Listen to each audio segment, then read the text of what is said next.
Senhoras e senhores, boa noite. A Universidade Federal do Triângulo Mineiro tem a satisfação de reuni-los neste ambiente virtual para a 9ª edição da Jornada Integrada de Ensino, Pesquisa e Extensão, GEP, uma realização conjunta das pró-reitorias de Ensino, de Extensão Universitária e de Pesquisa e Pós-Graduação. O objetivo principal da GEP é apresentar os resultados dos projetos de pesquisas científicas e tecnológicas, as ações de extensão e os programas e projetos de ensino com vista a estimular o processo educativo por meio da integração ensino, pesquisa e extensão. A UFTM se propõe a uma formação integral do discente, considerando a complexidade e o desafio face ao conhecimento, a diversidade cultural e a interdisciplinaridade. Neste sentido, a GEP tem como foco contribuir para uma formação humanista dos estudantes de todos os cursos da UFTM, licenciaturas, bacharelados e pós-graduação, colocando-os em contato com diversos temas de pesquisa atuais e a sua utilidade à sociedade, por meio de palestras, mesa redonda e apresentação de trabalhos, buscando fomentar o conhecimento de forma integrada e fortalecer a indissociabilidade entre as atividades de ensino, pesquisa e extensão produzidas na UFTM. A 9ª Jornada Integrada de Ensino, Pesquisa e Extensão, GEP, está sendo transmitida pelo canal SEMEC TV Onda. Participam dessa cerimônia de abertura de forma remota a reitora da Universidade Federal do Triângulo Mineiro, professora Marinalva Vieira Barbosa.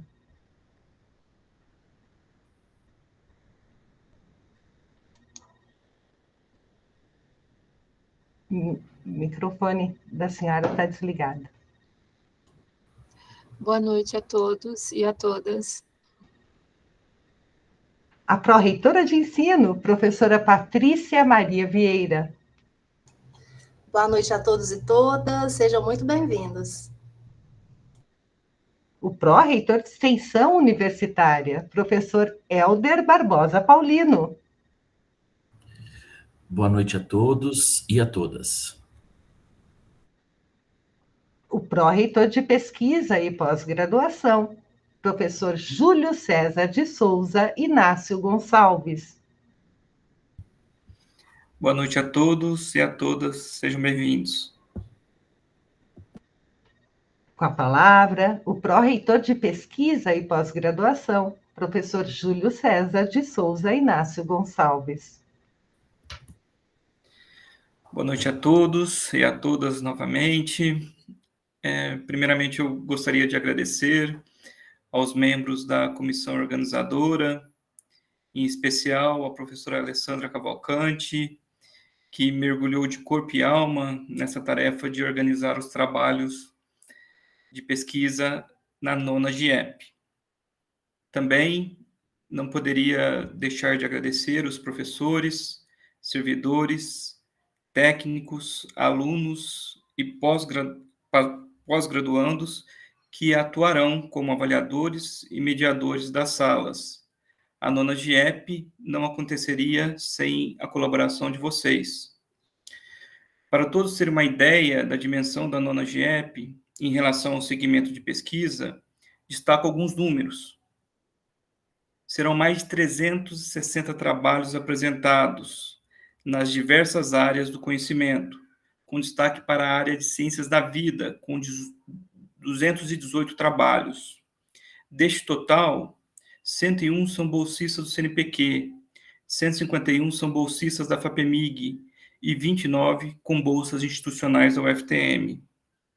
Preciso destacar também que, pela primeira vez, aceitamos trabalhos relacionados a dissertações e tese dos 17 programas de pós-graduação da UFTM, como forma de integrar a iniciação científica à pós-graduação.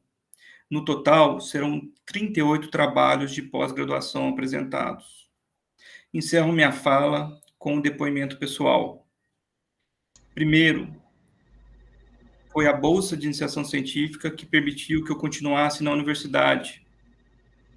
Foi a iniciação científica que me permitiu o aprendizado prático, despertando em mim interesse pelas disciplinas relacionadas ao tema da minha pesquisa, o que fez com que meu desempenho acadêmico também melhorasse.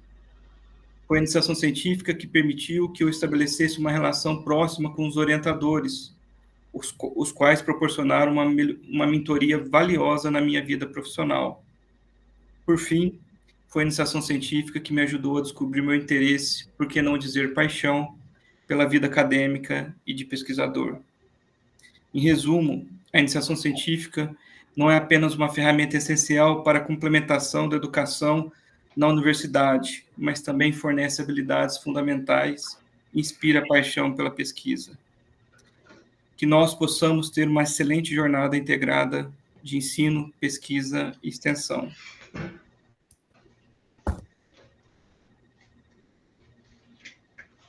Com a palavra, o pró-reitor de Extensão Universitária, professor Hélder Barbosa Paulini. Boa noite a todos e a todas. Eu queria cumprimentar a nossa reitora, a professora Marinalva, em nome dela, todos aqui presentes.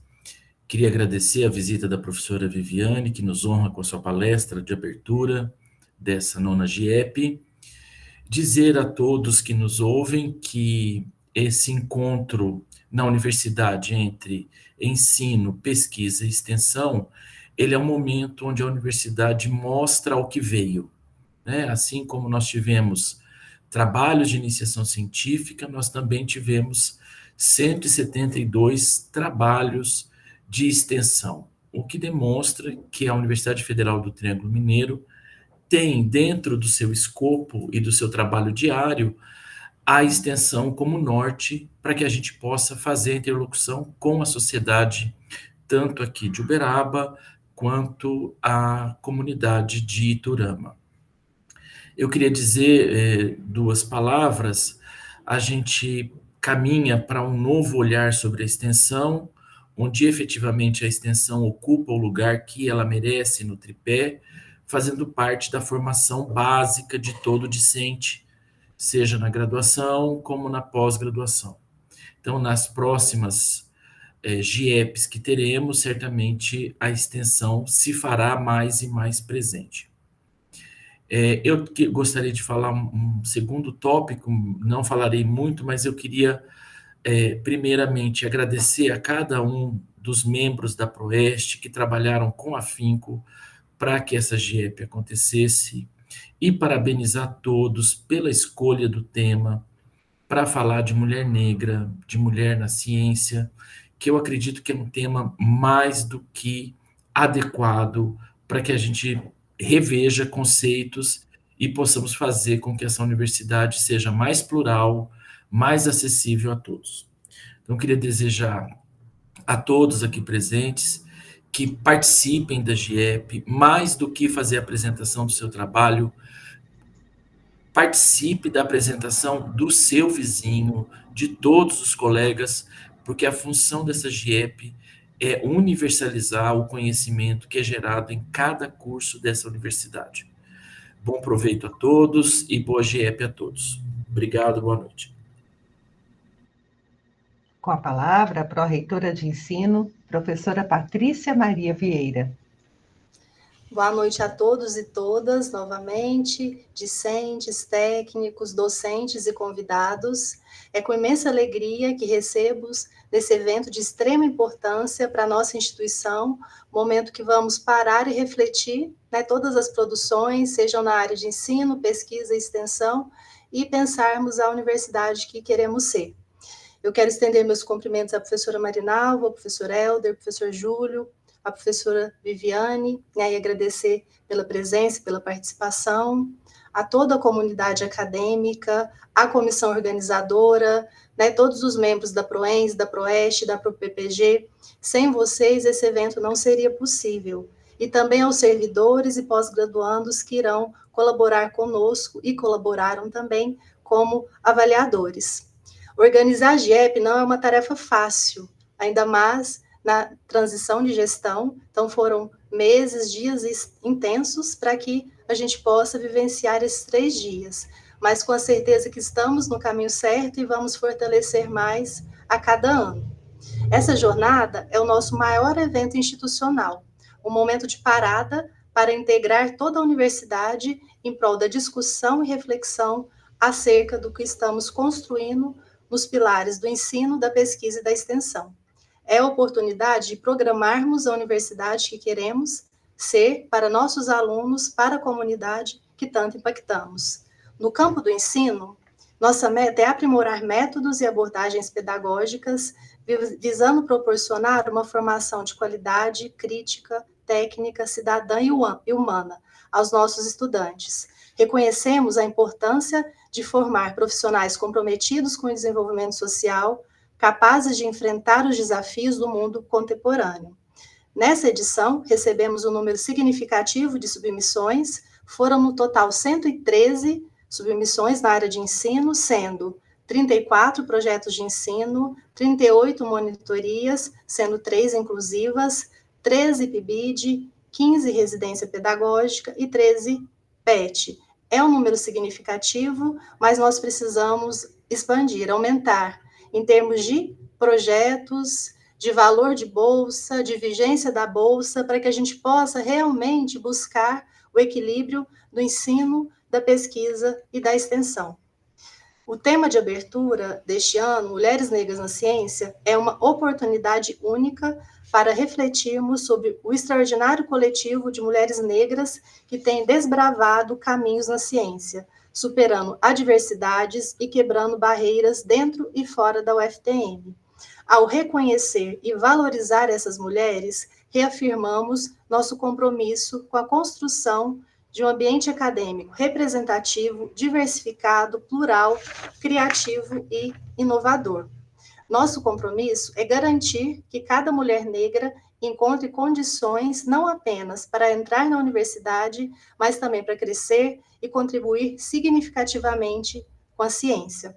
Desejo a todos também um excelente evento, repleto de aprendizado, de trocas, de reflexões, que a gente possa fortalecer cada vez mais os nossos laços e ampliar os nossos horizontes. Muito obrigada pela oportunidade e excelente eventos para todos.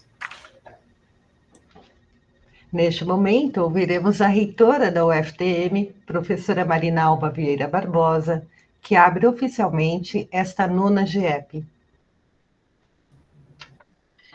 Mais uma vez, boa noite a todos e a todas que estão nos acompanhando nessa abertura online da GIEP.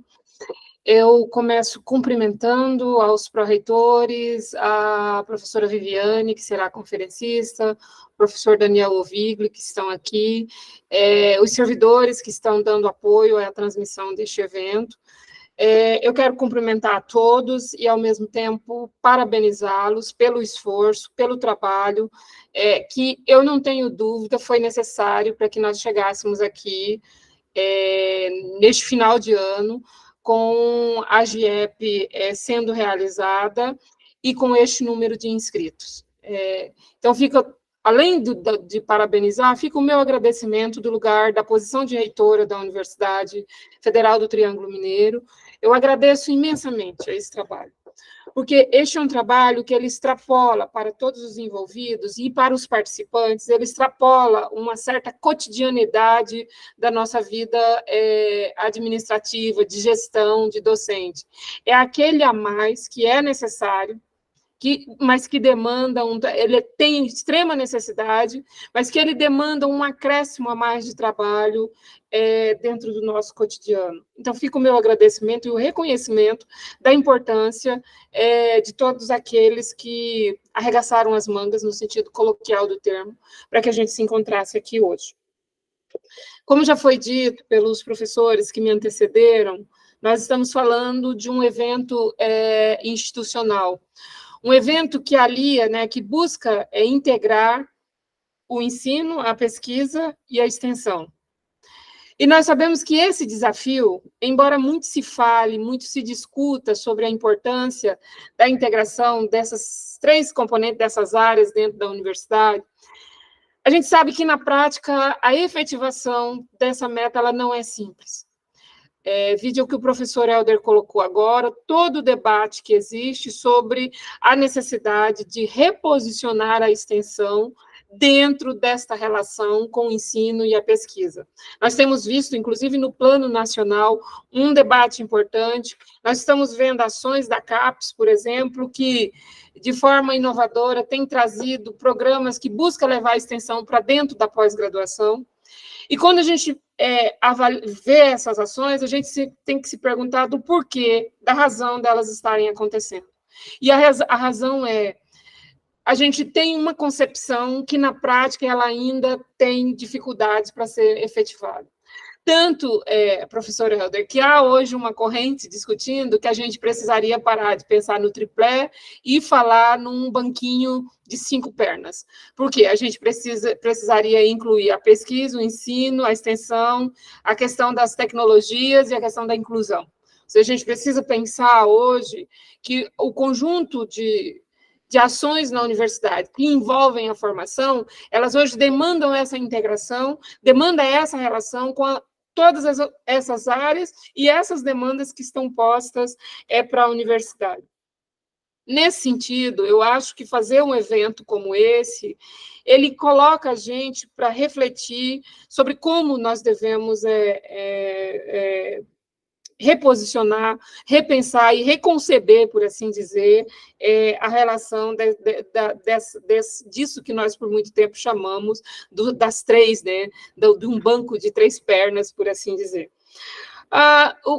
O ponto fundamental, então, para nós, eu lembro que quando nós assumimos a gestão da UFTM, uma das coisas que eu coloquei para os 3 professores, no momento que nós discutimos que nós teríamos que assumir a organização da GIEP, foi a importância da gente pensar um evento que, não só enquanto concepção, que se reúne as 3 pró-reitorias, mas na sua programação, ela fosse expressiva desse esforço da gente colocar, de travar esses diálogos.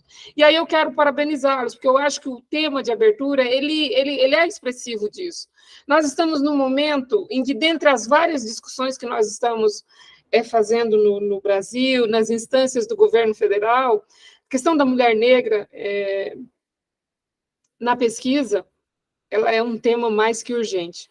Então, trazer essa discussão para aqui, olhando, mas eu acho que a gente poderia expandir, falar da mulher negra na pesquisa, da mulher negra na extensão, da mulher negra no ensino, porque eu acho que há muito a se dizer sobre o lugar dessas mulheres, dessas pesquisadoras, fazendo hoje o seu trabalho dentro da universidade. Então, eu fico muito feliz.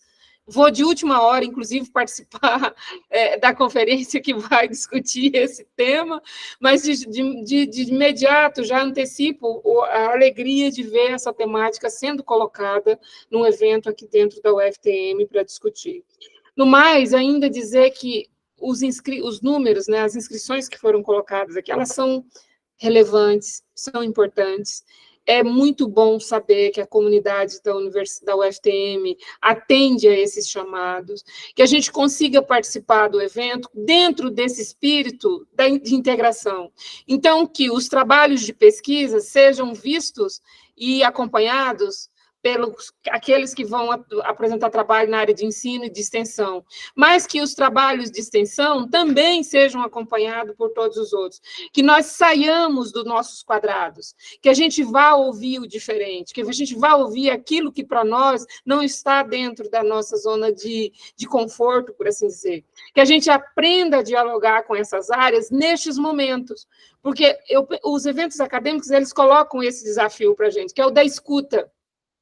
E numa sociedade, num tempo em que dizer é muito mais importante, muitas vezes, que escutar o diferente exige um exercício, exige, inclusive, um processo de autoeducar-se para ouvir daquilo que eu não sei muito, mas que é de fundamental importância que a gente saiba. Então, fica aqui o convite para que essa participação ela seja horizontalizada em todos os sentidos, que nós estejamos presentes em todos os momentos do evento, que a gente coloque-se em estado de escuta para compreender, por exemplo, a fundamental importância da relação entre o ensino, a pesquisa, a extensão, a questão da tecnologia, a questão da inclusão, que são temáticas hoje que demandam de nós uma construção de novos sentidos. Nós estamos num momento que precisamos ressignificar essas práticas dentro da universidade.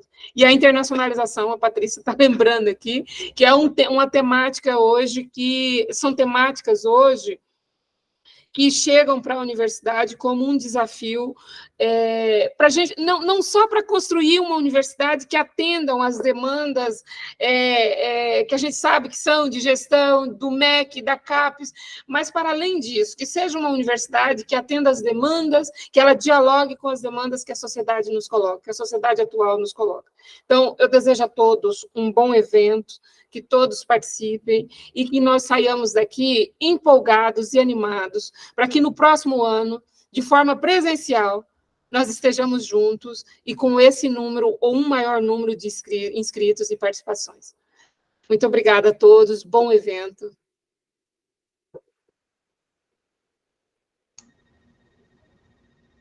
E eu preciso, com esse ato, eu tirei meu roteiro daqui. Ao encerrar a minha fala, eu declaro aberta a 9ª Jornada Integrada de Ensino, Pesquisa e Extensão da Universidade Federal do Triângulo Mineiro. Eu quebrando o protocolo, Ana. Imagina. A organização do evento agradece aos professores que participaram da cerimônia de abertura da 9ª Jornada Integrada de Ensino, Pesquisa e Extensão. A coordenação do GEP informa que todos os participantes presentes serão certificados. Para isso, devem assinar a lista de presença que estará disponível no chat da transmissão. Tá? Neste momento, inicia-se a programação científica.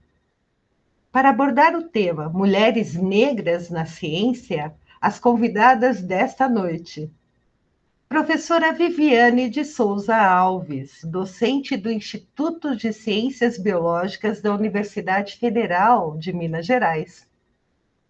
E professora Marinalva Vieira Barbosa, reitora da Universidade Federal do Triângulo Mineiro, docente do Departamento de Linguística e Língua Portuguesa da UFTM. Viviane Alves, graduada em Ciências Biológicas pela Universidade Federal de Minas Gerais, mestrado em Ciências Biológicas, Microbiologia pela UFMG 2001 e doutorado em Ciências pela Universidade Federal de São Paulo. Realizou pós-doutorado na Unifesp, no Centro de Pesquisas René Rachou, Fiocruz, Minas Gerais, em 2008. Atuou como pesquisadora no Centro de Pesquisas Ageu Magalhães, em 2009, e na Brown University, em 2014. É professora adjunta da UFMG desde 2010, orientadora do programa de pós-graduação em microbiologia e do mestrado profissional em ensino de biologia. Atua na extensão como divulgadora científica nas redes sociais, coordenando o projeto de extensão @microufmg e o podcast Microbios, apoiado pelo Instituto Serrapilheira. Já Marinalva Vieira Barbosa é graduada em Letras e especialista em Leitura e Produção de Textos pela Universidade Federal de Rondônia. Mestre e doutora em Linguística pela Unicamp, com estágio no laboratório ICAR, em Lyon, na França, e pós-doutorado pela Faculdade de Educação da Unicamp. Foi coordenadora institucional do Programa Institucional de Bolsas de Iniciação à Docência, PIBID, diretora do Instituto de Educação, Artes, Letras, Ciências Humanas e Sociais, IELAX, e coordenadora do Programa de Pós-Graduação em Educação da UFTM. líder do grupo de estudos e pesquisa em análise do discurso, leitura e escrita. Editora da revista Iniciação e Formação Docente. Docente permanente do Programa de Pós-Graduação em Educação e do Prof. Letras, da UFTM. Coordena a coleção Fazer Aparecer, da Editora Mercado de Letras. Organizadora de livros sobre leitura, escrita e ensino de língua portuguesa. Desde 19 de junho de 2023, assumiu o cargo de reitora da UFTM. Ao final das palestras, o professor Daniel Fernando Bovolenta Ovigli mediará as perguntas que deverão ser postadas no chat da transmissão pelos participantes da GEP. Convidamos a professora Viviane Alves para a sua explanação e, na sequência, a professora Marinalva Vieira Barbosa. Bom proveito a todos. Boa noite a todas, todos. Eu gostaria de agradecer a organização, mas principalmente a reitora da Universidade Federal do Triângulo Mineiro pelo convite para participar desse evento. Fico muito honrada em poder falar um pouco, né, sobre as mulheres negras na ciência, no meu lugar de fala como cientista negra na UFMG. Agradeço a presença de todos e todas que estão nos assistindo online e que é um recurso fantástico que permite que outras pessoas possam também refletir sobre o tema, né, a posteriori. E fico muito feliz de estar aqui com vocês, colegas, para falar um pouco de inclusão.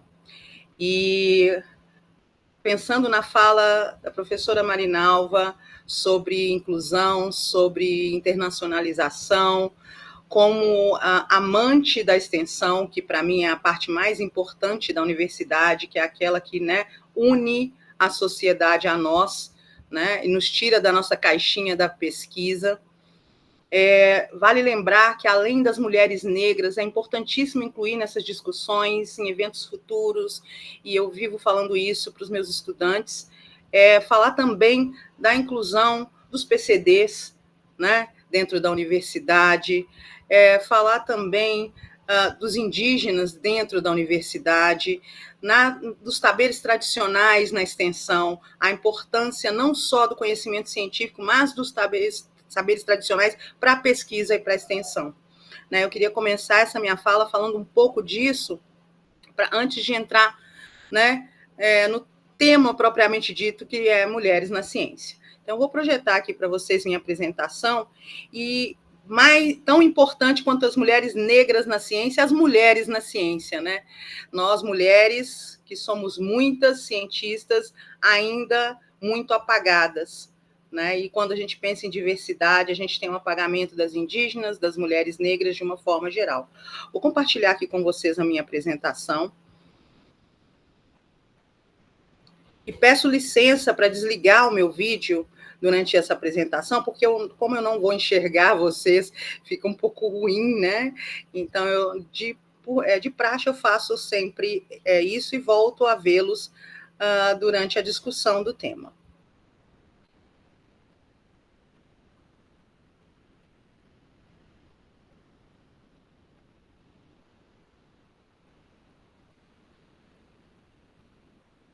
Espero que estejam vendo e ouvindo bem a minha apresentação.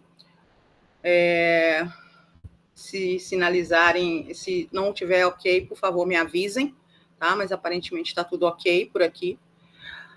Bom, então eu gostaria de começar falando, então, né, das vozes reprimidas. E não são só as vozes das mulheres negras, mas esse é o nosso foco hoje.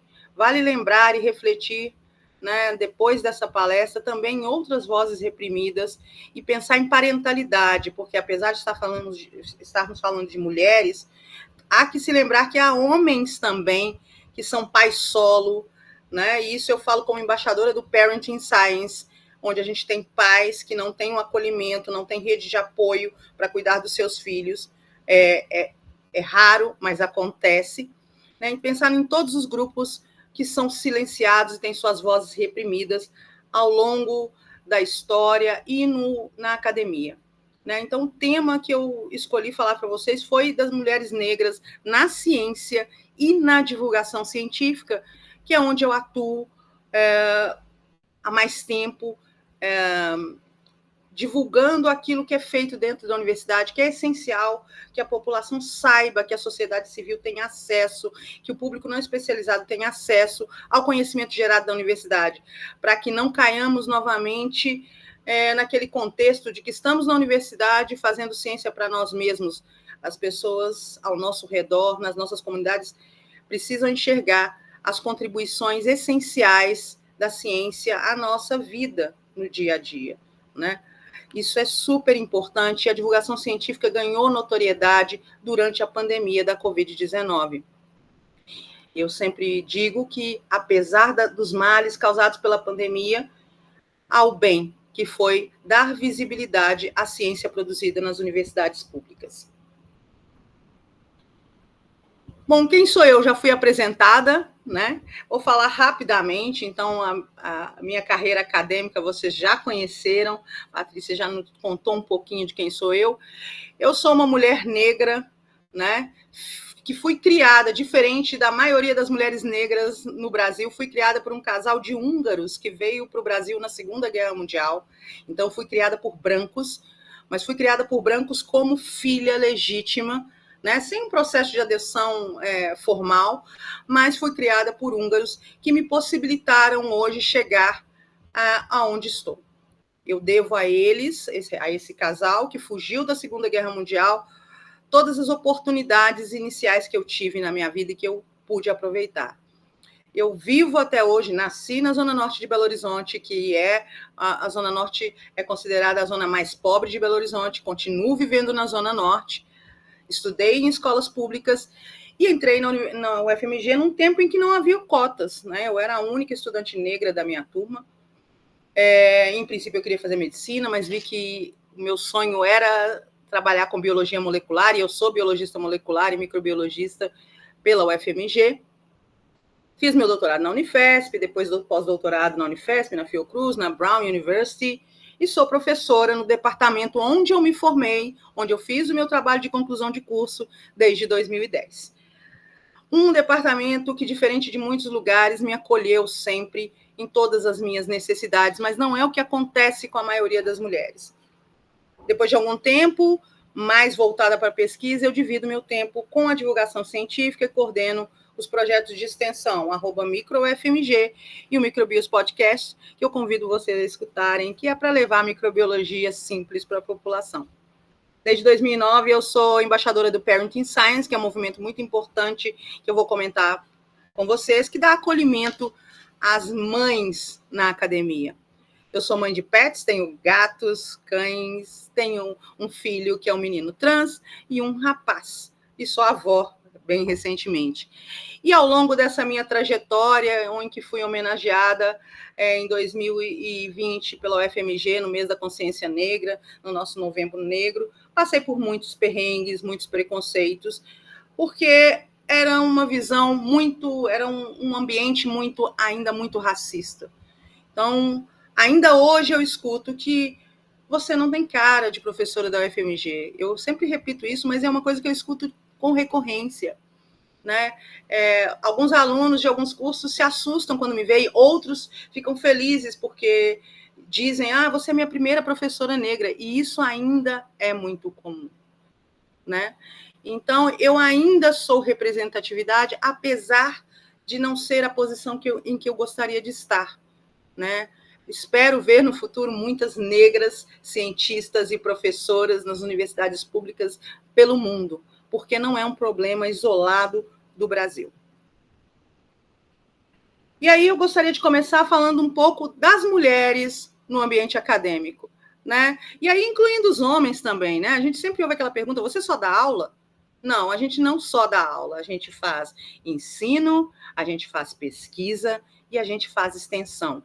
E muitas vezes a gente faz a administração dos nossos laboratórios, a gente trabalha na administração central, muitas vezes em cargos não remunerados, muitas vezes como conselheiros, além de nos dividirmos entre as atividades que eu chamo de etc., né? Como eu, mãe, cuidadora, né, de animais, enfim, tendo inúmeras outras atividades fora da academia. Então, as mulheres estão sempre exauridas, sempre cansadas, devido a inúmeras atividades. Não podemos deixar de lembrar que existem homens também nessa situação, é uma minoria, mas nós, mulheres, sabemos, né, que a gente tem um trabalho triplicado, a gente tem alguns turnos de trabalho diário, em que nós gostaríamos que o dia tivesse 48 horas, 72 horas, para podermos fazer tudo aquilo que a gente gostaria. E isso reflete na produção acadêmica. E essa é uma constatação que veio muito recentemente, né? Até bem pouco tempo atrás, não se imaginava que as mulheres estavam tão assoberbadas. Eu ouvi no início da minha carreira acadêmica que eu deveria não casar, não ter filhos e só me dedicar à pesquisa. Ou você é cientista ou você é mãe e esposa. O que é um absurdo. Por que não podemos ter tudo? Por que não podemos abraçar o mundo? Nós podemos abraçar o mundo, mas nós precisamos de acolhimento, de rede de apoio para isso. É impossível? Não, não é impossível. Nós podemos fazê-lo com muita dificuldade. E quando se olha para o contexto da mulher negra, a gente tem ainda alguns agravantes, como o racismo, além do machismo, né, que a gente vive todos os dias e que ainda não mudou. Então, o que a gente sabe hoje é que muitas mulheres entram na graduação. Não vamos me ater aos números, que esses números variam. Esse é um dado de 2013, nós temos dados atualizados de 2018, não temos dados de 2022, 2023, né? Mas a gente sabe que ocorre um afunilamento, ocorre uma perda, ocorre um vazamento do número de mulheres que começam a graduação no bacharelado, que vão para a pós-graduação e que se tornam pesquisadoras reconhecidas pelo CNPq como pesquisadoras 1A, pesquisadoras 2, 2A. Há uma perda de mulheres pelo caminho. E o que acontece nesse caminho? E esse é um caminho tortuoso que ocorre com todas as mulheres. Não é uma exclusividade das mulheres negras. Então, a gente vê um número muito grande de mulheres na universidade. Menos hoje, menos ainda nas ciências duras, nas ciências exatas, mas aumentou muito o número dessas mulheres. Mas elas se perdem pelo caminho e não chegam a ser docentes, não chegam a ser pesquisadoras do CNPq. E por que isso acontece? Esses dados são a demonstração daquilo que precisa mudar. Então, eu trouxe aqui para vocês, se vocês não conhecem as cientirinhas, procurem nas redes sociais, no Google. São tirinhas muito inteligentes e que focam em diferentes temas. E, nesse caso, é uma tirinha que foca justamente, né, nos estereótipos que precisam ser desconhecidos. E aí, eu espero que vocês consigam enxergar bem. O foco é duas moças conversando sobre uma seleção de doutorado, falando sobre bolsa, sobre ser contempladas com bolsa, e dois rapazes passam e digam que o lugar de mulher é comprando bolsa. É um absurdo. Isso é um machismo que ainda impera e ainda acontece. Não é do século passado. Ainda vivemos isso. E isso gera nessas duas moças uma revolta, né? Uma revolta que a gente tem que lutar não com palavras, mas mostrando que não há diferença entre nós e eles. Mais um estereótipo, né, é o fato de que a gente vê um número enorme de homens na academia, em posições de liderança, e muito menor de mulheres, estatisticamente falando, em números. E essa é uma tirinha que justamente retrata isso, um outro estereótipo, né? Os números mostram que a gente tem muito mais homens em posições de destaque, como investigadores principais nas instituições, em posições de destaque, do que mulheres. E quando a gente pensa em mulheres negras, isso ainda piora muito. Hoje, os negros, que como a gente define pelo IBGE, e há uma discussão muito grande sobre isso, sobre pessoas que são pardas, mas que não querem se considerar negras, enfim, mas desconsiderando essa discussão da parditude e da negritude ou da pretitude, os negros hoje, segundo os dados, representam 56% da população brasileira. E só em 2019 é que a gente teve estudantes negros como maioria nas universidades públicas. É impressionante? Sim, é impressionante porque essa maioria negra, apesar de ser a maioria da população, que muitas vezes é retratada como minoria porque é a minoria que tem acesso à educação, minoria que tem acesso ao conhecimento. Segundo o censo da educação superior, apenas 16% dos docentes se declarou negro, preto ou pardo no último censo. Quantas mulheres cientistas negras você conhece? Vocês já pararam para pensar nisso? Dentro da universidade de vocês, quantas mulheres negras cientistas vocês conhecem? Dentro de outras instituições. Hoje a gente vê nas redes sociais muitas mulheres negras se destacando, mas são poucas ainda. Nós temos muitas mulheres negras em todas as ciências, em todas as áreas. Por que elas estão apagadas? Por que elas não são representadas, né, na mídia, nas publicações científicas, nos cargos de poder? Os dados do Censo da Educação Superior mostram que, quando somadas, as mulheres pretas e pardas com doutorado têm apenas 3% do total de docentes. E eu fico muito triste de fazer parte dessa estatística. Nós, docentes negras, que se autodeclaram negras, somos apenas 3% do total de docentes. São exatamente, deve ter variado um pouco desde 2018, 336 doutoras pretas professoras em cursos de pós-graduação no Brasil. Um país que tem sua maioria negra. Houve um aumento desde 2016? Sim, houve um aumento. Deve ter havido um aumento, né, de 2018 para cá. No próximo censo a gente vai ver isso. Mas, comparado à amplitude da população negra brasileira, é estranho ver que essas mulheres se perderam ao longo da graduação e que as mulheres negras se perderam ainda mais. A gente sabe, com os dados todos, que apenas 23% das mulheres, do total das mulheres docentes, são negras no país, considerando todas as instituições de ensino superior, particulares e públicas. E nesse contexto, a gente vê apenas 3%, 2,5% a 3% de mulheres negras, que considerando as pardas e pretas. É um dado alarmante, é um dado preocupante. Essa não retrata o Brasil que nós conhecemos. Não retrata um país miscigenado, que tem em sua maioria uma população negra e parda. Onde estão essas mulheres? Elas abandonaram seus cursos? Foi falta de acolhimento? Foi falta de ações, de políticas públicas, de ações afirmativas? Há que se lembrar que as ações afirmativas vieram aí no meio do caminho. Eu sou de um tempo em que não haviam cotas, mas hoje a gente tem. E eu venho vendo, assim como outras colegas docentes negras, as mudanças ocorrerem e a essencialidade das cotas nas universidades. Esse problema de uma subrepresentação das mulheres negras e dos negros de uma forma geral, e principalmente das mulheres na ciência, foi muito bem relatado num artigo da CEL, né, intitulado "A Ciência tem um Problema de Racismo". Porque verificou-se que nos artigos, na imensidão de artigos publicados, a gente tem uma minoria de mulheres que são as orientadoras, que são as investigadoras principais dos artigos científicos. Por quê? Se são tantas mulheres negras que fazem a graduação, tantas outras que terminam o doutorado.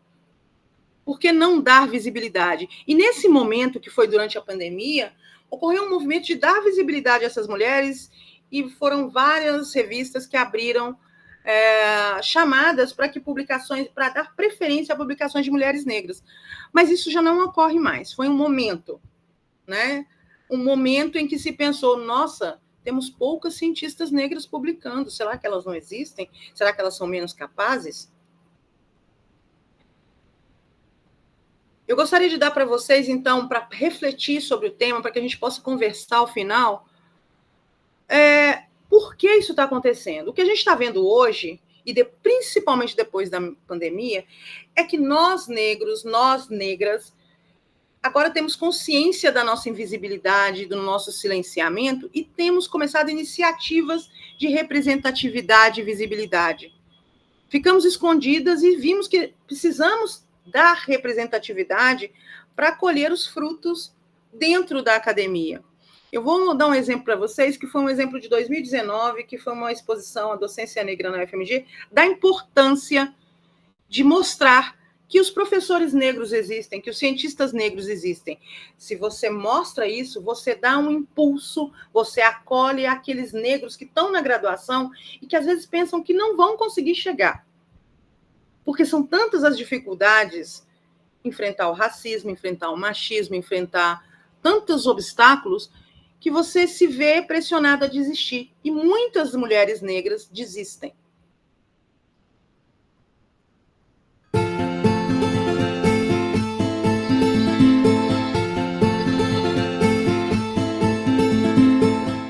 A exposição surge a partir das chamadas PRAE, que é um processo de financiamento para iniciativas estudantis dos graduandos. A partir disso, a gente consegue perceber como que falar sobre esses professores reflete muito sobre a nossa trajetória possível dentro da universidade também. Parte de uma percepção, ausência, incômodo nosso sobre a dificuldade em acessar a essas pessoas.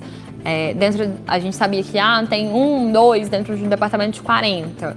E aí você vai encontrando mais 1, 2 dentro de outros departamentos de 30, 40 pessoas, às vezes departamentos maiores que isso. E a gente sabia que, primeiro, existia uma ausência, e em seguida a gente percebeu que existiam essas pessoas, mas elas estavam invisibilizadas, que a gente não conhece muitos desses nomes. E ainda quando a gente conhece eles, alguns ocupam lugares de destaque, mas não são reconhecidos por ocuparem esses lugares também. Então, não é necessariamente ocupar um lugar dentro da universidade ou que isso vai para um campo de meritocracia ou hierarquias. A gente não está falando sobre isso. A gente está indo por um caminho que é perceber o quão invisível essa pessoa está, porque ela está dentro de um grupo corpóreo, um grupo social que não é esperado. Então, que não é esperado que seja um docente, que não é esperado que você ocupe uma cadeira dentro de uma das maiores universidades do país.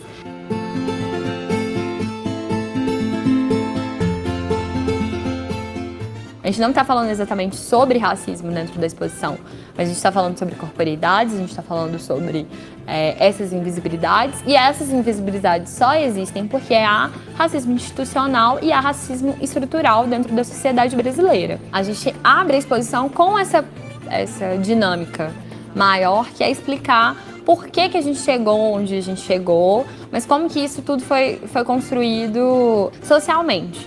A gente prefere abrir com isso como uma explicação pública sobre por que a gente está falando de docentes negros e por que é importante, extremamente relevante, que você tem 13% de professores negros num país que a gente tem 54% da população negra. Nas entrevistas a gente vai ver alguns professores falando que se sentem bem com alunos negros dentro de sala de aula. Assim.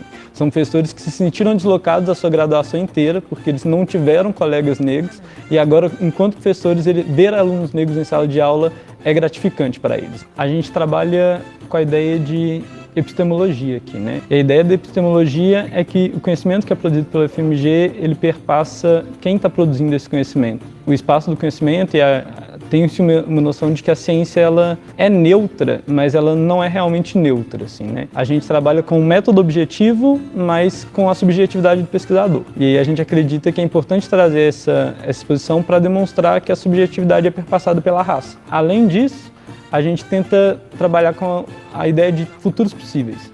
Então a gente acha importante expor esses pesquisadores num ambiente de divulgação científica, que é o espaço do conhecimento, para que as pessoas vejam, principalmente as pessoas de fora da academia, vejam esses professores e enxerguem que a trajetória deles é um futuro possível para elas mesmas. Assim.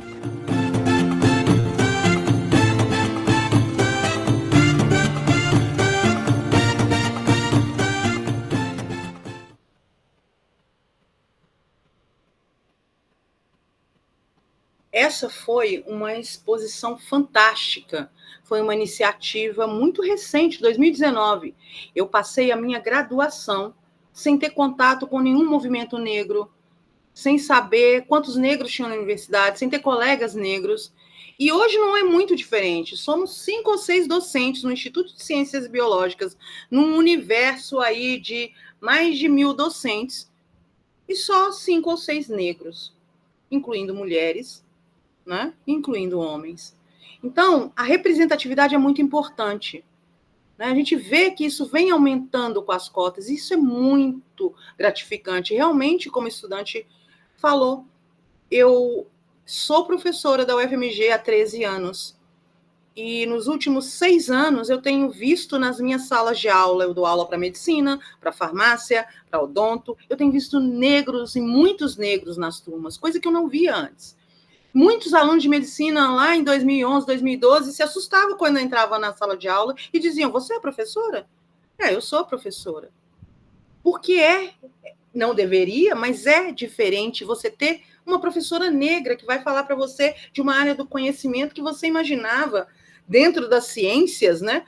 Que está restrita a brancos, homens, né? Aquela figura estereotipada do homem branco de jaleco e cabelos para o alto, como Albert Einstein. E além dessas iniciativas todas, tem crescido ao longo do tempo e muito recentemente, e eu gostaria tanto de ter tido essas referências quando eu estava na graduação e na pós-graduação. Eu fui uma pós-graduanda negra, eu era uma das únicas, não era a única no mestrado, na UFMG, eu tinha uma colega, a Simone, professora Simone, do ICB, que agora está nos Estados Unidos. No doutorado, na Universidade Federal de São Paulo, onde eu não achei que seria capaz, eu era a única negra da turma de graduação num doutorado em microbiologia, imunologia e parasitologia, e isso chega a ser constrangedor, você é questionado. Né? As pessoas olham diferente para você, como não deveria ser, e isso está mudando. E os coletivos vêm aparecendo. Então, eu queria exemplificar para vocês alguns coletivos importantes, são vários, não daria nesse tempo de apresentação para eu falar de todos, mas tem a professora Catemari Rosa, que começou com uma página falando sobre negros e negras na ciência, porque muita gente não sabe o que os negros fizeram pela ciência mundial. Como é que surgiram várias coisas, vários conhecimentos básicos que a gente aplica nas ciências exatas, humanas, biológicas, que vieram do conhecimento dos negros? Então, foi importante a gente sair da nossa caixinha e começar a falar sobre isso. E as redes sociais, desculpem, apesar dos males que podem trazer, é uma fonte constante de novos conhecimentos para as gerações futuras, para vocês, para os próximos, para entender que não, os negros não estão fazendo ciência nos últimos 10 anos. Eles fazem ciência há muitas décadas, desde o início. E muitas das ciências que conhecemos surgiram de conhecimentos negros, de conhecimentos ancestrais e saberes tradicionais importantíssimos. Então, eu exemplifico coletivos como esse coletivo de negras e negros na ciência, um coletivo mais recente de Pernambuco, que traz as pretas cientistas, né? Mulheres negras que fizeram história na ciência. É muito interessante ver nomes, né? Sueli Carneiro, Conceição Evaristo, Jaqueline Góes, com sequenciamento do SARS-CoV-2, uma série de cientistas que tiveram um impacto importante nas ciências exatas, nas ciências humanas, nas ciências agrárias, biológicas, nas ciências da saúde. Que nomes que são esquecidos. Então, o primeiro impacto, mesmo para nós, cientistas negros, quando você pergunta, que cientista negro você lembra? Não é um cientista negro que você lembra primeiro. Você lembra de cientistas brancos, de cientistas em que você aprendeu na graduação, nos seus cursos, e que foram silenciados, né? Que suas contribuições ao longo do tempo foram silenciadas e reprimidos. E aí eu queria trazer para vocês também, para quem não conhece, existem várias páginas dedicadas, mas eu gosto do portal GLDs, que é um portal que tem muitas informações, né, de ancestralidade, e aí é uma página que tem entrevistas, história, né, que falam muito sobre a mulher negra cientista, suas contribuições, o machismo, as situações de abuso sofridas na atualidade, porque muitas desistem, porque muitas se engajam, tá? E várias iniciativas que vêm dando representatividade, engajamento, para que as cientistas negras que estão agora atuando e aquelas que querem ser cientistas vejam que há um futuro, que elas existem e que elas estão representadas e que basta querer. Querer é poder? Querer é poder. Óbvio que num mundo racista, e não é num país racista, é num mundo racista em que o racismo é velado, esse querer encontra muitos obstáculos, que a gente tem vencido pouco a pouco. Um exemplo é ver nas universidades, de uma forma geral, um número grande de estudantes negros e de estudantes negras. Mas o que falta? Acolhimento para que essas pessoas permaneçam.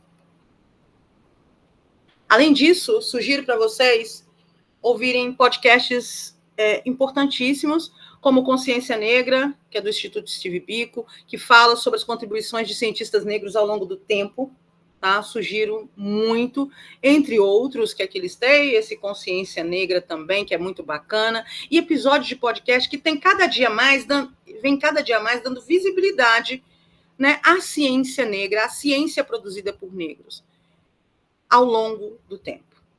O que é importante frisar ao longo do tempo, porque não é recente. A gente não está fazendo ciência agora, a gente esteve fazendo ciência há muitas décadas, né? Há muito tempo, muito antes da branquitude.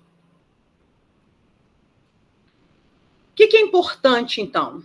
Além da gente ter representatividade, mostrar o que os cientistas negros do passado fizeram, mostrar que nós temos cientistas negros atuando hoje, nomes importantes que são invisibilizados por estereótipos preconcebidos, são as iniciativas de suporte, de acolhimento e permanência. A gente sabe que, infelizmente, a população negra no Brasil e no resto do mundo é a população também que tem o pior acesso à saúde, é a população que está no nível socioeconômico mais baixo, que tem acesso ao pior ensino, que tem dificuldade de acessar a universidade.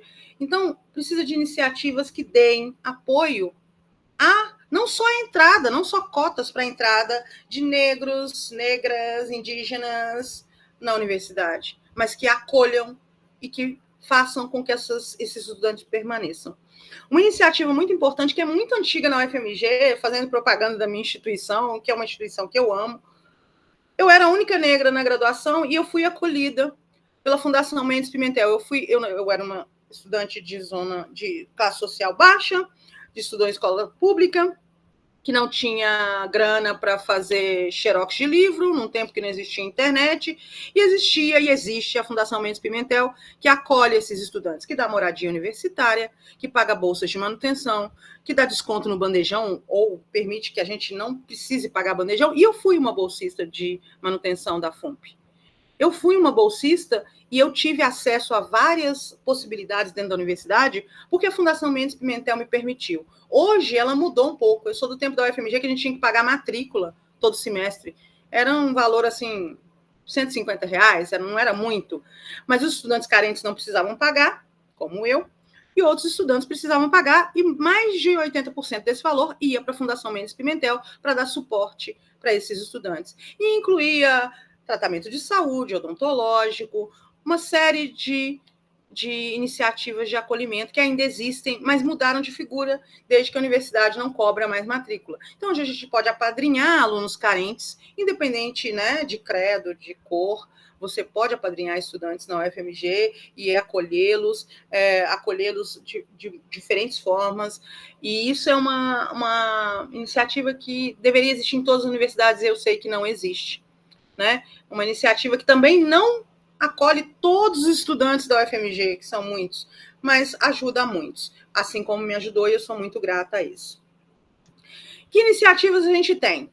A gente tem iniciativas em vários aspectos, tá? Então, a gente tem iniciativas das mais variadas, e eu quero frisar uma das quais eu sou representante, que é o Parenting Science, cujo objetivo é acolher as mães na universidade, as graduandas, as pós-graduandas e as pesquisadoras. Fazer políticas para que mães cientistas, negras ou não, possam produzir, possam cuidar dos seus filhos simultaneamente. Né? O Parenting Science tem surtido um efeito muito positivo, né? Principalmente com novas abordagens, como, por exemplo, o programa Amanhã, em que a gente capta recursos por doação para acolher estudantes que engravidam durante a graduação e que têm que trancar suas matrículas.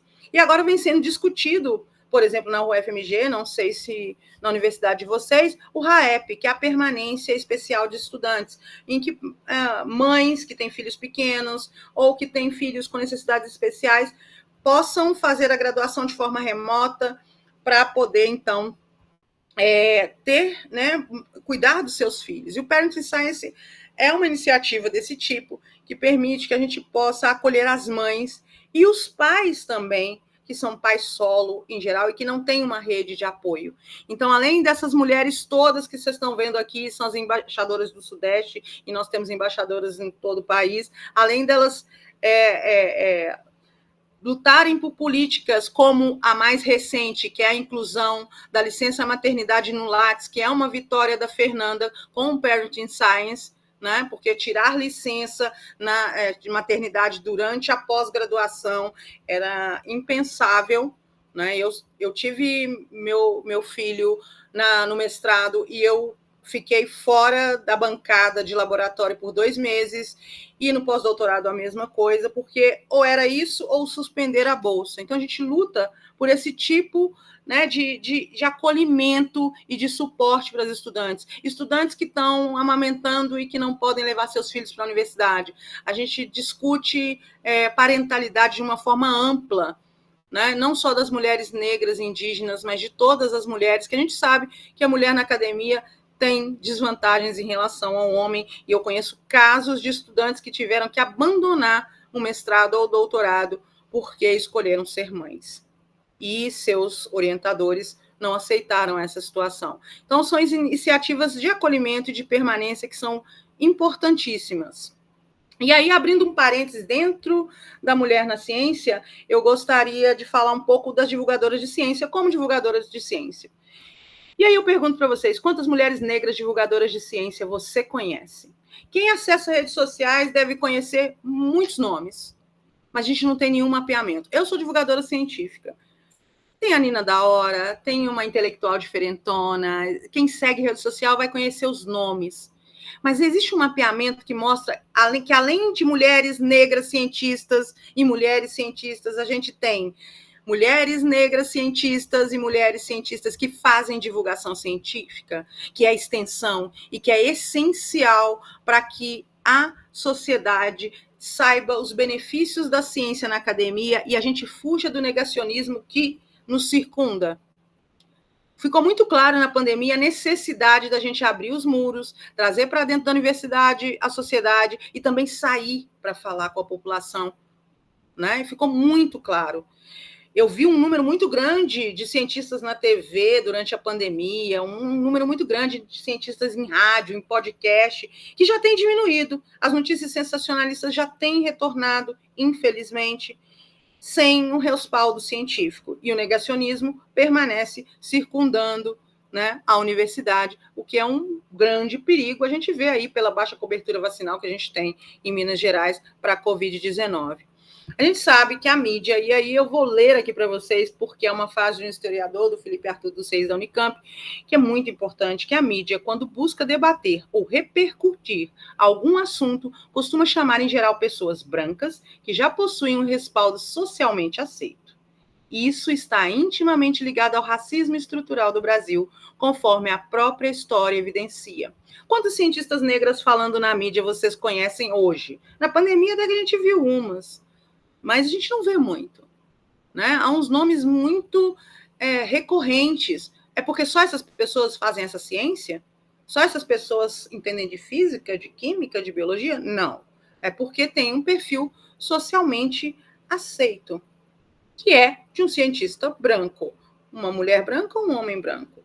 Obviamente, não desmerecendo o trabalho acadêmico de ninguém, mas uma questão de visibilidade, porque a gente tem especialistas em determinadas áreas em que cientistas negros têm um conhecimento maior daquela área em particular.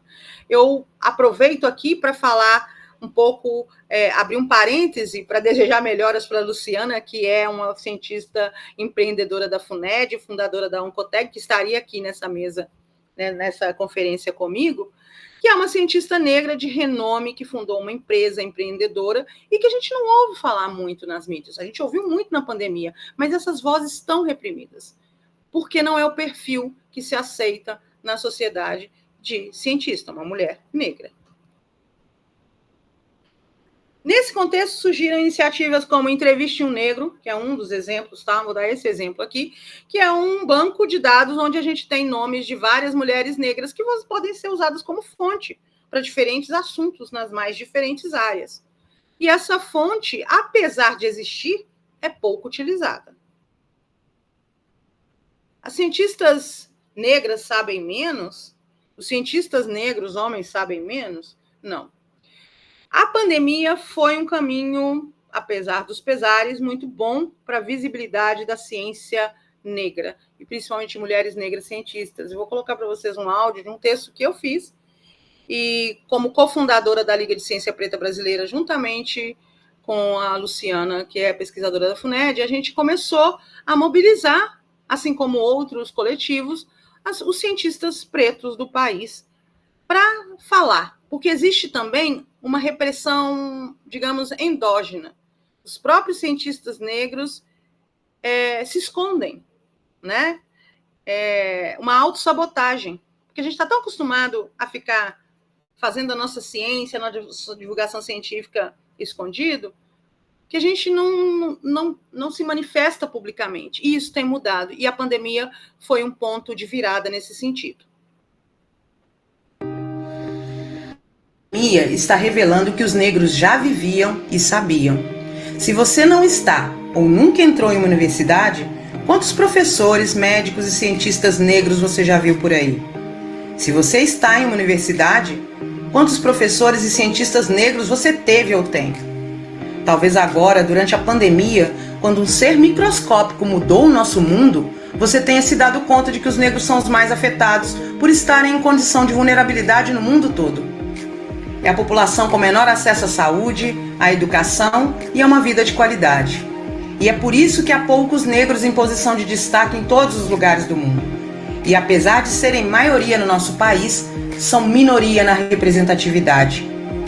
Você sabia que há muitos negros no enfrentamento da pandemia?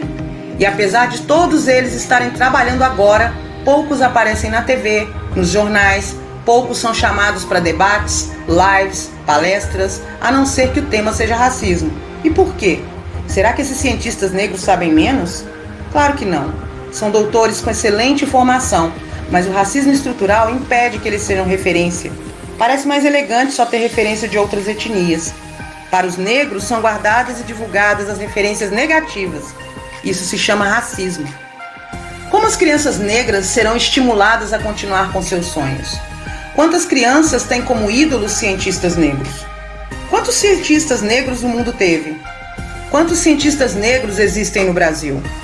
Quantas coisas do seu dia a dia foram descobertas por negros? Quanto da sua vida se deve à ciência feita por negros? São muitos exemplos, mas provavelmente você não sabe citar nenhum. Falta acesso à educação de qualidade. As cotas ajudaram. Tem muito mais negros na universidade, mas ainda é muito pouco. Falta representatividade. Mostrar que negros também estudam muito e têm que se esforçar muito mais que os outros para fazer a mesma ciência. Falta diversificar e dar voz à comunidade negra, na TV, nas redes sociais, e mostrar a cara dos negros que contribuem tanto quanto as outras etnias na pandemia e fora dela. Você, negro, se sente representado? Somos todos iguais, mas nunca tratados como iguais. Infelizmente, né, gente? Infelizmente, isso foi a ciência que produziu, foi uma série de fatos históricos que produziu.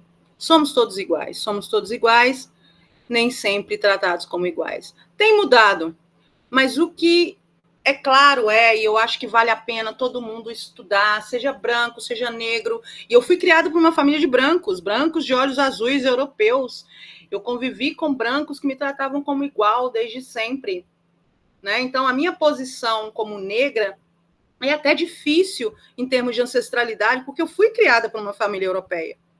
Diferente da maioria dos negros que eu conheço. Eu tenho muitos amigos brancos. Eu não, apesar de ser difícil dizer isso, né? Muitas pessoas me criticam, eu não enxergo a cor da pele.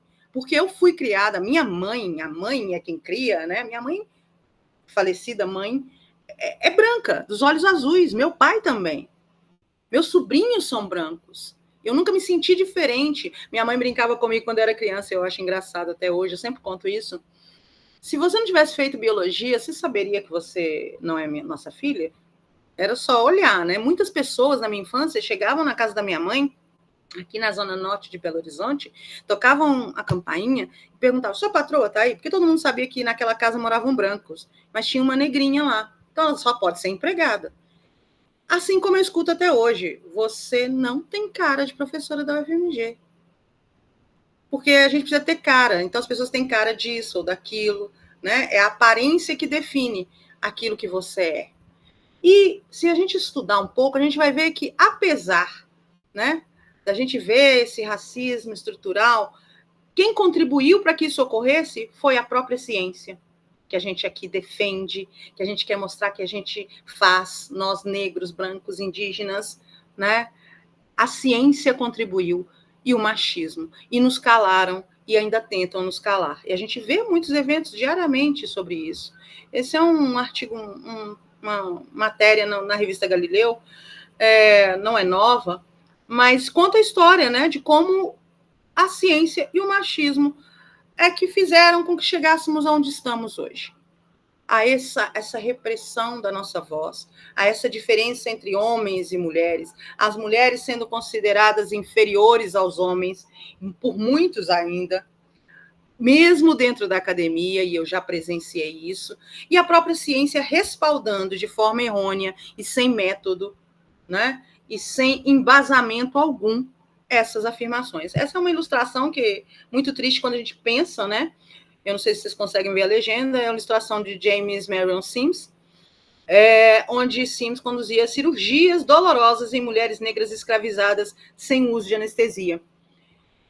Isso aconteceu? Aconteceu. E ainda há muitas visões deturpadas sobre a saúde da mulher negra, a saúde do homem negro. A saúde da mulher negra ainda é vista por muitos profissionais de saúde, as mulheres negras, como resistentes à dor. Então, elas não precisam de tanta anestesia. Isso ainda acontece nos dias de hoje. São as coisas que a gente precisa lutar contra.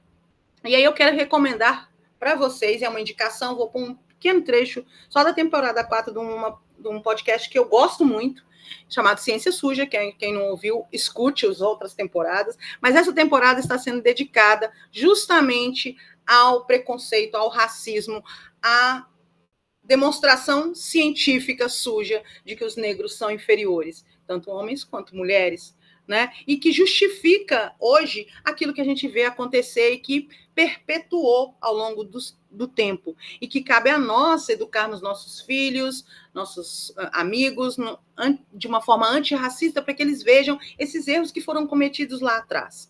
Eu vou pôr um pedacinho, o teaser, é o trailer da temporada 4, que está muito interessante. Eu não faço parte do podcast, é uma propaganda sem vínculo. Na verdade, a gente participou do mesmo treinamento quando a gente ganhou o edital Serrapilheira para produção de podcast de ciência durante a pandemia, onde eu produzo ainda o Microbios, que é de microbiologia, que é voltado para a população de vilas e aglomerados, em microbiologia simples. O Ciência Suja também nasceu. E o Ciência Suja é muito interessante, eu acho que vale a pena todos, independente da área, escutarem Ciência Suja, para entender que a ciência nem sempre foi a nosso favor, e que existe muita gente que usa a ciência como desculpa para fazer coisa errada, digamos assim, como diria minha mãe. Oi, pessoal! O time Ciência Suja vai fazer o que a gente nunca fez antes, 2 temporadas no ano. E de um certo jeito, o que a gente quer responder nessa temporada é: o que é ciência e para quem é a ciência? Então a ciência não é sinônimo de verdade. E, na minha opinião, o maior exemplo histórico disso são as teorias raciais via ciência, né? A gente vai ter uma temporada temática, com foco no colonialismo e no racismo na ciência. Porque é isso, a instituição ciência trouxe coisas incríveis para a humanidade, mas ela sofre com a falta de diversidade. E aí, nós, e em especial as populações marginalizadas, sofrem junto. Vão ser 5 episódios quinzenais para trazer assuntos como a falta de ética e de diversidade nas pesquisas. Por exemplo, falseou tamanhos de crânios para tentar criar uma teoria de que essas pessoas eram inferiores naturalmente por conta disso. A gente também vai falar do viés racista de tecnologias usadas por todos nós. As pessoas começaram a falar que a culpa é do algoritmo. E aí nós esquecemos das pessoas que estão construindo e dando continuidade a essa perspectiva que foi pensada no século XIX. E de roubo de fósseis, uma história que parece coisa de cinema. Isso é clássico.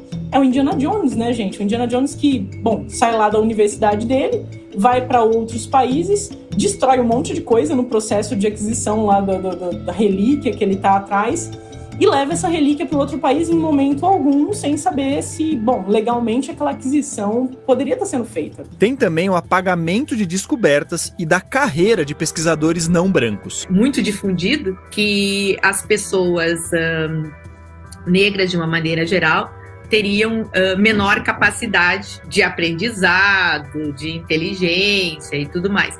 E aí, como a gente supera o colonialismo na ciência? E como lidar com o legado da ciência suja do passado ou com as ameaças trazidas pela ciência suja de hoje? A gente também vai falar da integração de conhecimentos tradicionais e científicos. Então, já vai se preparando que a 4ª temporada do Ciência Suja estreia no dia 26 de outubro, com episódios quinta sim, quinta não, nos tocadores de podcast. O Ciência Suja tem o apoio do Instituto Serra Pilheira.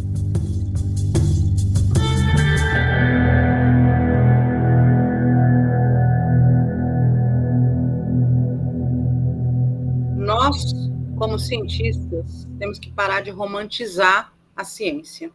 A ciência nem sempre é ciência. A ciência é feita por muitos, não tem embasamento científico. A gente viu isso na pandemia, né? E a gente fala, o cientista disse, é um cientista francês, ele publica na Science. Isso quer dizer, então, que ele não está errado? A ciência é mutável em todas as áreas, não é uma verdade absoluta.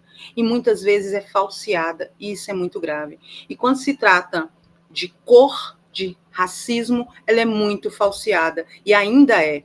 A gente tem hoje o racismo algorítmico, né? E é real, não é uma invenção, não é mimimi. E quem é negro ou negra sabe que isso acontece, sabe que a discriminação, num país como o nosso, que diz que não há discriminação, que somos todos miscigenados, eu brinco que temos todos um pezinho na África, e temos mesmo, não, ela é muito velada, mas muito exposta ao mesmo tempo para aqueles que vivem diariamente o racismo.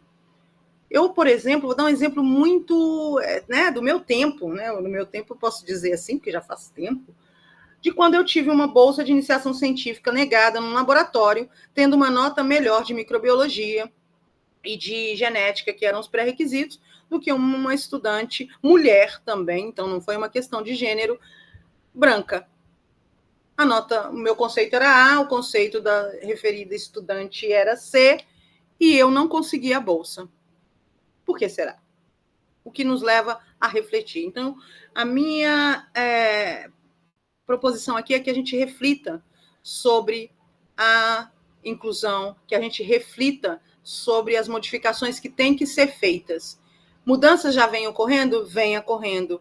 O aquilombamento, a união dos negros em diferentes coletivos, e aqui eu exemplifiquei alguns dos pretos na UFMG, o movimento negro da UFMG, que já está no 3º ano fazendo o Novembro Negro da UFMG, as mulheres negras PhDs, que são páginas nas redes sociais, pretas na ciência, pretas na pós, que é um coletivo do qual participei da seleção, que é para dar subsídio para que as negras, mulheres e também indígenas incluídas nesse grupo desse programa possam acessar os programas de pós-graduação, possam ter subsídio de treinamento para poder entrar na pós-graduação em grandes universidades e também conseguir lidar com as questões raciais, que são muito frequentes, muito mais frequentes do que se imagina. Alguns colegas brancos já me perguntaram, mas você já sofreu racismo? Quase todos os dias, isso é o normal. Mas a gente vive isso já, não é para normalizar, mas sabendo que vai acontecer. A gente tem mecanismos de defesa contra isso. E chegou a hora de aquilombar, né? De nos reunirmos, e é o que tem sido feito em diferentes frentes, seja em grupos de WhatsApp, seja em encontros presenciais, sejam na rede social, formas de juntar os negros para que eles possam se fortalecer e mostrar que não há diferença entre nós. E com isso vem junto a palavra representatividade, que é mostrar aqueles que têm sucesso, mas cujo o sistema invisibiliza. E, para finalizar, eu gostaria de lembrar a todas, né, que lugar de mulher é onde ela quiser. Apesar da gente ter jornada quádrupla às vezes, né, a gente tem cada dia mais rede de apoio, de acolhimento. É difícil, mas não desistam. Procurem movimentos que te acolham se você tem dificuldade em questões de parentalidade, né, da maternidade, em questões relacionadas à raça. Tudo isso a gente tem um suporte muito grande que eu não tive e que era mais difícil de lidar, mas que a gente pode procurar pessoas que podem nos representar e podem nos empoderar nesse sentido. Então, a gente pode estar onde quisermos, independente de área. Isso tem mudado ao longo do tempo e a tendência é melhorar. E eu me orgulho muito de ver hoje as universidades federais, de uma forma geral, abraçando, né, a população negra, abraçando as mulheres, empoderando essas mulheres e acolhendo, principalmente sendo sensíveis às peculiaridades de cada docente. Eu tenho só a agradecer, porque eu estou num departamento de microbiologia do Instituto de Ciências Biológicas da UFMG, que é onde eu me formei na graduação, onde eu fiz meu TCC, onde eu fiz meu mestrado, que é um departamento composto majoritariamente por mulheres, mas que acolhe as peculiaridades, particularidades de cada um. Tá? As mães que não podem dar aula de dia dão aula de noite, os pais que precisam de licença maternidade, precisam mudar a carga horária para adequar àquele momento, são ouvidos. Os pequenos detalhes de cada um, porque somos humanos, não somos máquinas produtoras de conhecimento. Além do conhecimento que a gente produz dentro da universidade, da extensão que a gente faz, do acolhimento aos alunos, de viver numa comunidade em que todos somos iguais, a gente tem também uma vida à parte que deve ser levada em consideração, né, pelos dirigentes das instituições, pelas diretorias, pelos pró-reitores, pelos reitores, de uma forma geral, né? A vida não é só dentro da academia, a gente tem uma vida muito ampla, somos seres sociais com inter-relações das mais variadas, que queremos muitas vezes viver de forma mais ampla. Então, não é o que eu ouvi quando eu entrei na graduação. Você quer ser cientista, então você não pode casar, você não pode ter filho, você não tem vida social, você mora dentro do laboratório. A vida não é desse jeito. Somos seres humanos, independentes de cor, de credo, e precisamos interagir. E essa interação é o que faz o conhecimento científico e os saberes tradicionais se somarem para produzir, né, uma sociedade melhor. Eu agradeço a vocês pela paciência de me ouvir. A professora Viviane fala muito. Sempre termino as minhas apresentações com essa frase de Albert Einstein, porque eu acho que pensar e refletir sobre os diferentes aspectos da vida, mesmo que não sejam da nossa área, é importantíssimo para que a gente possa construir uma sociedade melhor. Muito obrigada pela presença de vocês. Muito obrigada pela paciência e pelo convite, e espero que nos próximos anos a gente tenha uma diversidade cada vez maior, né, nas universidades, na sociedade, mais tolerância entre todos nós. Muito obrigada. Boa noite para vocês.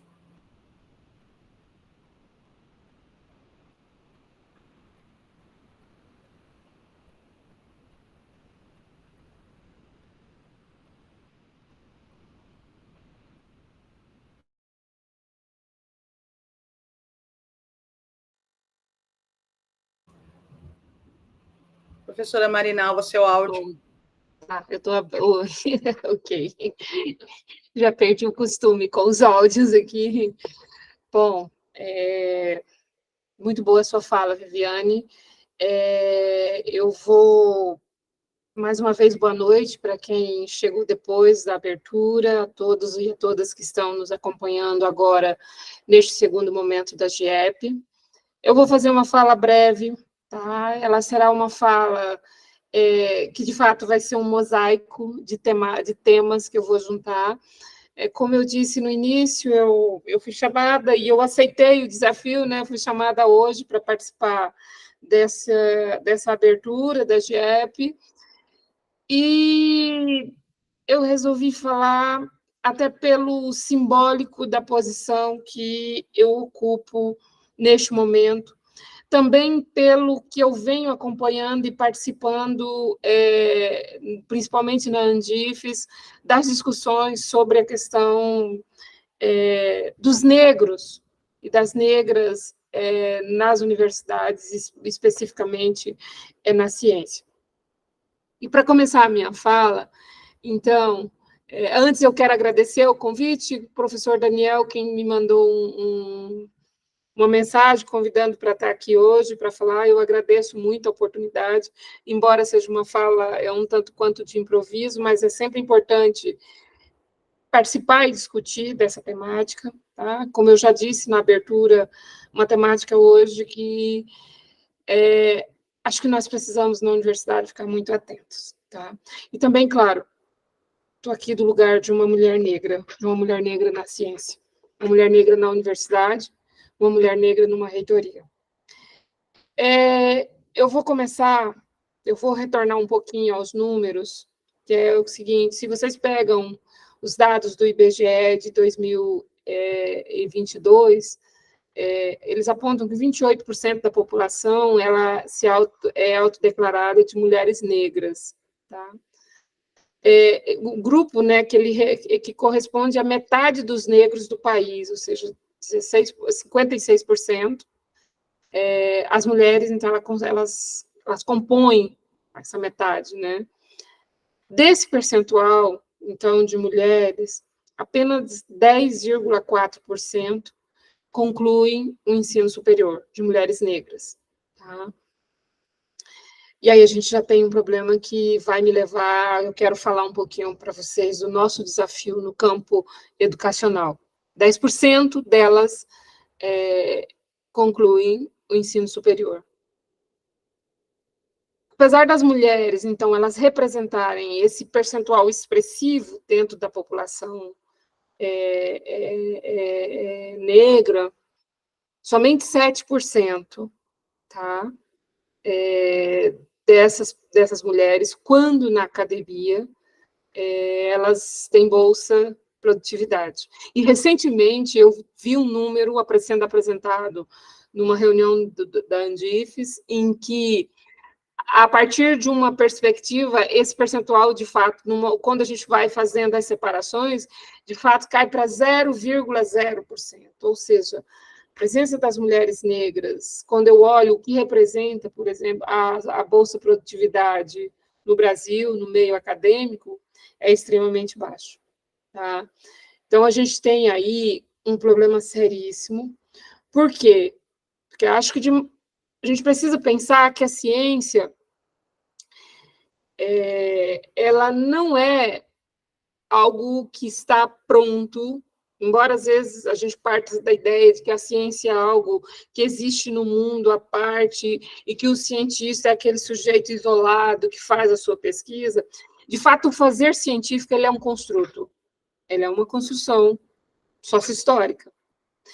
Quando a gente olha para o segmento de bolsas produtividades, que a gente sabe que no Brasil é extremamente relevante, e com esse percentual de mulheres participando desse segmento tão relevante, a gente tem que fazer um questionamento, que é o seguinte: então, a cosmovisão, os questionamentos, as perguntas, as identidades, os incômodos das mulheres negras são pouquíssimos representados no fazer científico que a gente tem no Brasil. O problema, para mim, se depara por aí, porque a pergunta, a construção da ciência, ela se dá a partir do modo como eu questiono uma determinada realidade, um determinado conhecimento, a partir do modo como eu me pergunto sobre aquilo e como eu ouso questionar aquilo. Se as mulheres negras elas têm essa participação tão baixa, então eu vou dizer o seguinte, que essa cosmovisão, esse modo de perguntar, esse modo de ver, ele termina ficando de fora ou com uma participação minimamente dentro desse processo. E aí a gente tem que dizer, então, que a gente produz uma ciência manca. Se a gente pensa da perspectiva da pluralidade, que a ciência ela precisa ser plural, para ela dar conta de compreender a diversidade, das questões que envolvem toda a nossa constituição enquanto humanos, a gente vai ter que dizer que tem uma parte dessa humanidade que ela está elidida ou ela está reduzida na representação da construção dessas compreensões. Porque aí as leituras de mundo, tá? As explicações para o mundo, elas se dão de uma perspectiva e vejam, eu chamo a atenção que eu não estou falando que é da ordem da competência. Não estou dizendo com isso que, então, quem está fazendo é incompetente. Não estou discutindo isso. Eu estou discutindo do problema, da ausência, da garantia de uma pluralidade de visões. Trazer a mulher negra, e aí eu posso trazer a mulher, trazer o pesquisador negro para dentro do campo do fazer científico, ele precisa ser garantido por essa questão da gente construir uma visão plural do mundo. E aí eu vou, antes de chegar, então, a avançar, eu vou pegar 3 exemplos, eu vou relatar 3 exemplos que são comigo, tá? Para vocês entenderem o quanto isso é emblemático. Logo após eu ter tomado posse como reitora da UFTM, nós fomos para uma reunião no MEC. E quem já esteve lá sabe que, assim, para entrar, você tem uma série de controles até você chegar de fato, com a autoridade com quem você vai se reunir, você passa por servidores que vão te recebendo, vão te encaminhando, e assim sucessivamente. Quando a gente chega na antessala de entrada no MEC, no setor que eu ia para a reunião, nós somos chamados, né, a audiência estava marcada, Universidade Federal do Triângulo Mineiro, eu me levanto e vou, né? E aí a servidora que estava nos recebendo olhou para mim e disse, cadê a reitora? E aí eu rapidamente olhei para ela, eu disse, eu não tenho cara de reitora? E ela ficou toda sem graça, ficou toda desconcertada. Eu disse, não, tranquilo. Mas, veja, ela não perguntou para mim assim, você é a reitora? Porque, veja bem, se ela me faz a pergunta, você é a reitora? Ela teria uma dúvida, mas ela estava me incluindo dentro das possibilidades de ser reitora. Tá? Ela poderia estar em dúvida se eu ou outra pessoa, mas ela me incluiria, discursivamente, ela me estaria me incluindo. Mas ela pergunta, cadê a reitora? Ao ela me perguntar, cadê a reitora, ela me tira da possibilidade de ser a reitora, discursivamente, naquele ato ali. E a questão mais emblemática é que esta servidora, entende, foi muito interessante, porque, assim, ela, inclusive, tem um biotipo igual ao meu, desde o cabelo, a cor, nós temos os traços de negro, e ela não se reconhecia em mim. Entende? Então, quando ela olha para mim e pergunta, cadê a reitora? Ela não se reconhece ali, então, nessa possibilidade que eu seria a reitora que estava chegando. A gente poderia falar de preconceito, mas eu falaria muito mais de desidentificação. Eu tenho um problema de desidentificação. Dela, uma mulher negra, ao ver a outra chegando, não ver nesta possibilidade a reitora de uma universidade. Isso é muito expressivo, por exemplo, quando a gente chega, e essa é uma discussão que a gente fez, quando a gente olha para o pleno da Andifes. O que nós estamos falando aqui é da universidade, fazer ciência, pensar como é que a universidade lida com isso. E eu falo isso lá, né? A quantidade de docentes, homens, brancos, senhores na posição de reitores é infinitamente maior. As mulheres, nós estamos avançando. Ultimamente eu venho acompanhando os processos de eleições nas universidades, muitas vêm conseguindo, mas mesmo assim as mulheres são expressivamente no pleno da Andifes, que reúne os reitores e as reitoras do Brasil, das universidades federais, as mulheres são minoria. Quando a gente faz o subgrupo dos reitores e reitoras negras, tem inclusive o coletivo hoje das negras reitorias, aí esse número fica menor ainda. E quando a gente tira as reitoras negras, aí a gente cai por um percentual quase... assim, é um número muito pequeno. Então, nós estamos falando de uma questão que, embora a gente venha já há algum tempo discutindo, efetivamente, na prática, nós não estamos conseguindo fazer valer esses lugares, porque eu tenho, então, na ciência, num lugar de expressão, de valor, um lugar de poder, que é ter uma bolsa de produtividade, eu tenho esse número pequeno. Quando eu olho para a questão da representatividade num lugar em que, se vocês consideram que estar na reitoria de uma instituição acadêmica é um lugar em que a gente assume e que a gente é de representação, é o lugar em que você atinge, da perspectiva da administração, o auge da sua carreira, nós também estamos lá de forma minoritária, tá? Mas, aí eu inverto, né? Hoje, eu recebi uma servidora da UFTM aqui no gabinete, ela queria falar, eu marquei a audiência e vem uma servidora negra. E ela entra toda emocionada na minha sala, e antes de qualquer coisa, ela faz questão de dizer do quanto ela se sentia alegre de ter aqui dentro da universidade uma reitora negra. É bom ouvir isso? Sim. Mas a alegria dela, que é muito genuína e da perspectiva individual me faz bem, mas ela atesta uma realidade, não é comum. Porque se fosse comum, se estivesse dado, ok, é normal, mas não é normal. Eu não estou com isso deslegitimando a alegria. Eu estou colocando a problemática que ela se coloca. Se de um lado eu tenho uma servidora que no Ministério da Educação olha e me pergunta, cadê a reitora? Do outro, eu tenho a outra que, de forma muito boa, gostosa, me abraça, me acolhe, mas tem também a reafirmação dessa ausência que nós temos hoje dentro do segmento acadêmico da universidade. E aí, então, eu queria dizer que não é possível haver equidade, não é possível a gente avançar na questão da igualdade, de justiça social, no aspecto mais amplo, no campo educacional, mas também dentro do campo acadêmico, se a gente não olhar e não se questionar sobre essas questões. E aí eu vou para a questão da escola. Por que nós somos tão poucos, então?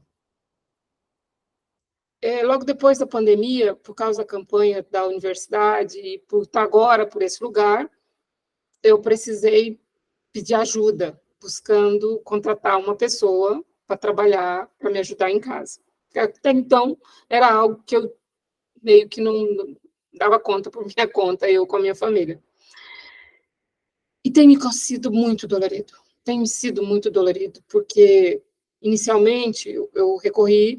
Aqui em Uberaba, nós estamos tendo muitas empresas que trabalham com esse agenciamento, né, a uberização da força de trabalho.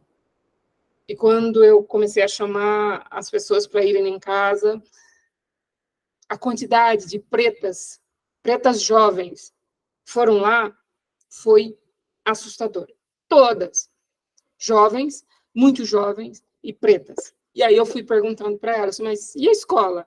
Como que vocês estão? Inevitável não perguntar, até pelo meu incômodo diante da situação. Ah, não, a gente teve que sair. Eu tive que abandonar, e aí vem toda a história.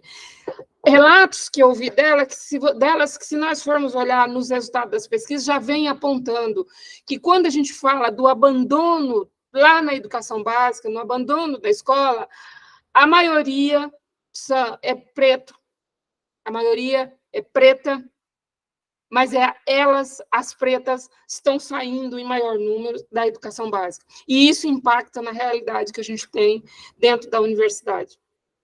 Aí, claro, nós temos, eu vou chamar aqui as teimosas, as que chegam na universidade. Mas, se a gente tem... Aí eu preciso pensar um outro aspecto que, recentemente, eu fui ler. Quais são as condições e as histórias de vida das mulheres negras que estão na universidade? E não vão faltar narrativas daquelas que vão contar. Estudou à noite, que antes de chegar na universidade, ou até mesmo na universidade, trabalhavam em subemprego. Aquelas que vão dizer, chegaram tardiamente na universidade. Elas não chegaram na idade esperada para o processo educacional, chegaram tardiamente. Chegaram em cursos ligados aos cuidados, elas não chegam em cursos de ponta. Elas chegam na universidade depois de jornadas de trabalho, de cansaço. É aí que elas chegam para estudar. Isso que eu estou falando aqui, a gente não precisa... Nós temos dados, pesquisas que apontam isso, mas basta a gente olhar principalmente para aqueles que dão aula em cursos noturnos, como é o meu caso, um curso de licenciaturas, que a gente vai ver como que elas estão lá, e cansadas. Chegam com a idade acima do esperado para essa etapa da escolarização, chegam cansadas, vêm de história de vida com subempregos, vêm de história de vida de ter começado a trabalhar muito cedo. Então, esse processo todo vem da educação, da escola pública, e eu não estou com isso diminuindo a escola pública, mas olhando para a sua realidade, e eu vou colocar um dado aqui que é simples de se comprovar. É muito difícil a gente sair da escola pública que nós temos hoje com domínio da língua estrangeira. Para formar cientista, para se ter sucesso na carreira cientista, a língua estrangeira, em determinado momento, é de fundamental importância. Por quê? Porque nós temos uma ciência que define... Aí a gente teria que discutir a lógica majoritária que prevalece na ciência, que é uma ciência da qual, para eu transitar nos eixos valorizados do fazer científico, eu preciso dominar uma língua estrangeira, e, com certeza, tem que ser a língua inglesa. Não se aceita a língua espanhola. Não se aceita as línguas dos pretos e das pretas da África, que lá tem uma imensidade de variedade linguística, que não se aceita. Eu preciso, muitas vezes, na África, e aí eu estou falando de uma experiência de internacionalização, eu vou lá fazer internacionalização, levando para os pretos e pretas pesquisadores africanos as teorias colonizadoras. Eu pego as teorias do eixo norte e vou lá colocar essas teorias como algo a ser seguido, sem questionar a importância da gente questionar esse fazer científico, da gente olhar e entender que a produção de conhecimento ela precisa ser contextualizada. Ela precisa incluir dentro das suas temáticas os problemas, as dúvidas, os questionamentos do contexto em que nós estamos inseridos por aqueles que vivem nesse contexto também. E a gente tem, então, essa relação que vai determinar, e aí, quando a gente volta para o Brasil, quando eu olho para esse lugar das mulheres negras, isso determina como é que eu vou me desenvolver na ciência. Porque aí muitos vão dizer o seguinte, então, mas é uma questão, se a gente acredita na meritocracia, né? É uma questão de competência. Mas como eu vou falar de competência, se as meninas negras, antes de chegarem na universidade, um tempo fundamental da vida delas, ao invés delas estarem estudando, ao invés delas estarem sendo incentivadas a questionar, a olhar para o seu mundo com um olhar de curiosidade, elas já estão sendo inseridas no mercado de trabalho.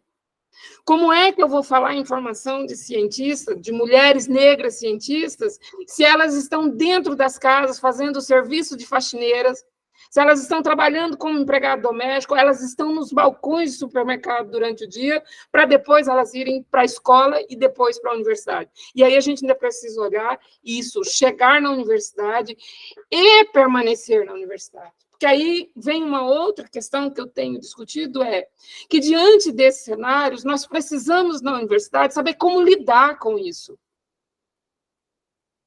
Eu tenho falado muito, quem me conhece sabe, muito antes de chegar na reitoria, que eu tenho dito as classes populares, elas chegaram na universidade, junto com elas, esse grupo da população negra que vem da educação básica, da escola pública, elas adentraram a universidade. E aqui a gente precisa, se nós queremos trabalhar para reverter essa situação, a gente precisa entender e traçar estratégias que vão, sim, desde as políticas, eu não estou, das políticas inclusivas, das bolsas, dos auxílios, mas também elas precisam ser estratégias metodológicas. Como é que, olhando e sabendo de toda essa carga histórica, desse peso, como é que eu trabalho na minha metodologia de ensino, na minha prática de ensino, formas de incluir e fazer com que essa população não evada de dentro da universidade. Porque a gente já tem outra discussão, que é a evasão dentro da universidade. Vamos ver onde se está evadindo. E ainda tem uma discussão que eu tenho colocado, é o aluno que vem das classes sociais mais favorecidas, quando ele evade da universidade pública, para onde ele vai? O aluno dos cursos noturnos, dos cursos de licenciaturas, quando ele evade, ou a aluna, para onde ele vai? Eles não vão para o mesmo lugar. A gente já tem estudo mostrando que a gente tem caminhos de evasão, por exemplo, dos cursos como engenharias, os cursos diurnos. Esses alunos, se eles evadem, eles tendem a procurar a universidade privada, vai procurar um tipo de formação. Os dos cursos noturnos, eles evadem, eles vão para o mercado de trabalho, eles evadem para trabalhar. E aí você tem essa desigualdade, ela se tendo essa continuidade, inclusive nesse desequilíbrio que tem dentro da universidade.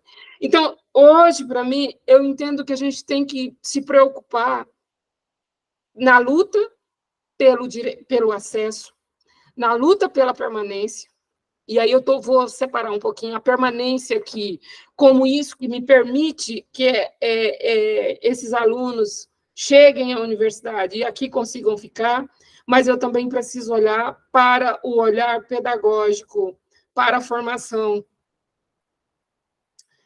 Eu preciso entender que uma aluna negra que passou o dia trabalhando e chegou na universidade numa disciplina e ela conseguiu 7, ela é brilhante. Porque ela trabalhou o dia inteiro, ela está lutando. Ela não luta só, ela luta com toda a sua carga histórica, ela luta com todas as desigualdades, muitas vezes, do contexto social em que está inserido, e ela chega na universidade e luta contra o limite do seu corpo para ter acesso ao conhecimento. Ela é brilhante.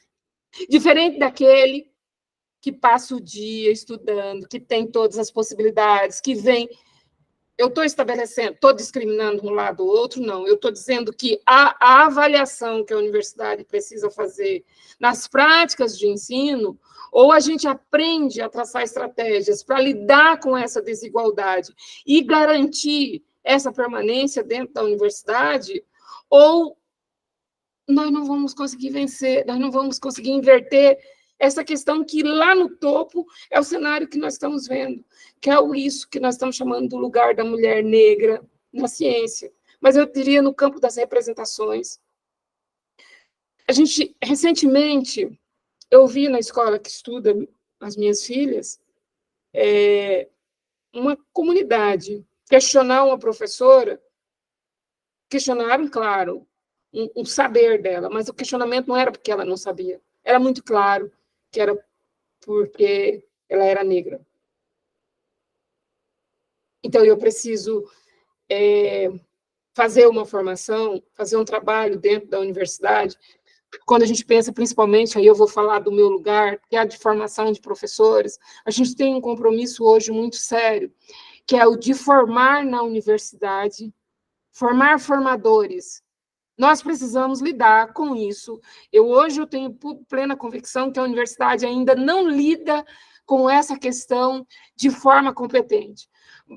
Aprendendo a lidar com essas desigualdades, com essas desidentificações que estão dentro da universidade, a gente ainda precisa assumir o compromisso de formar formadores, para que, chegando na educação básica, eles passem a lidar com essa desigualdade que lá dentro da educação básica ela é muito maior.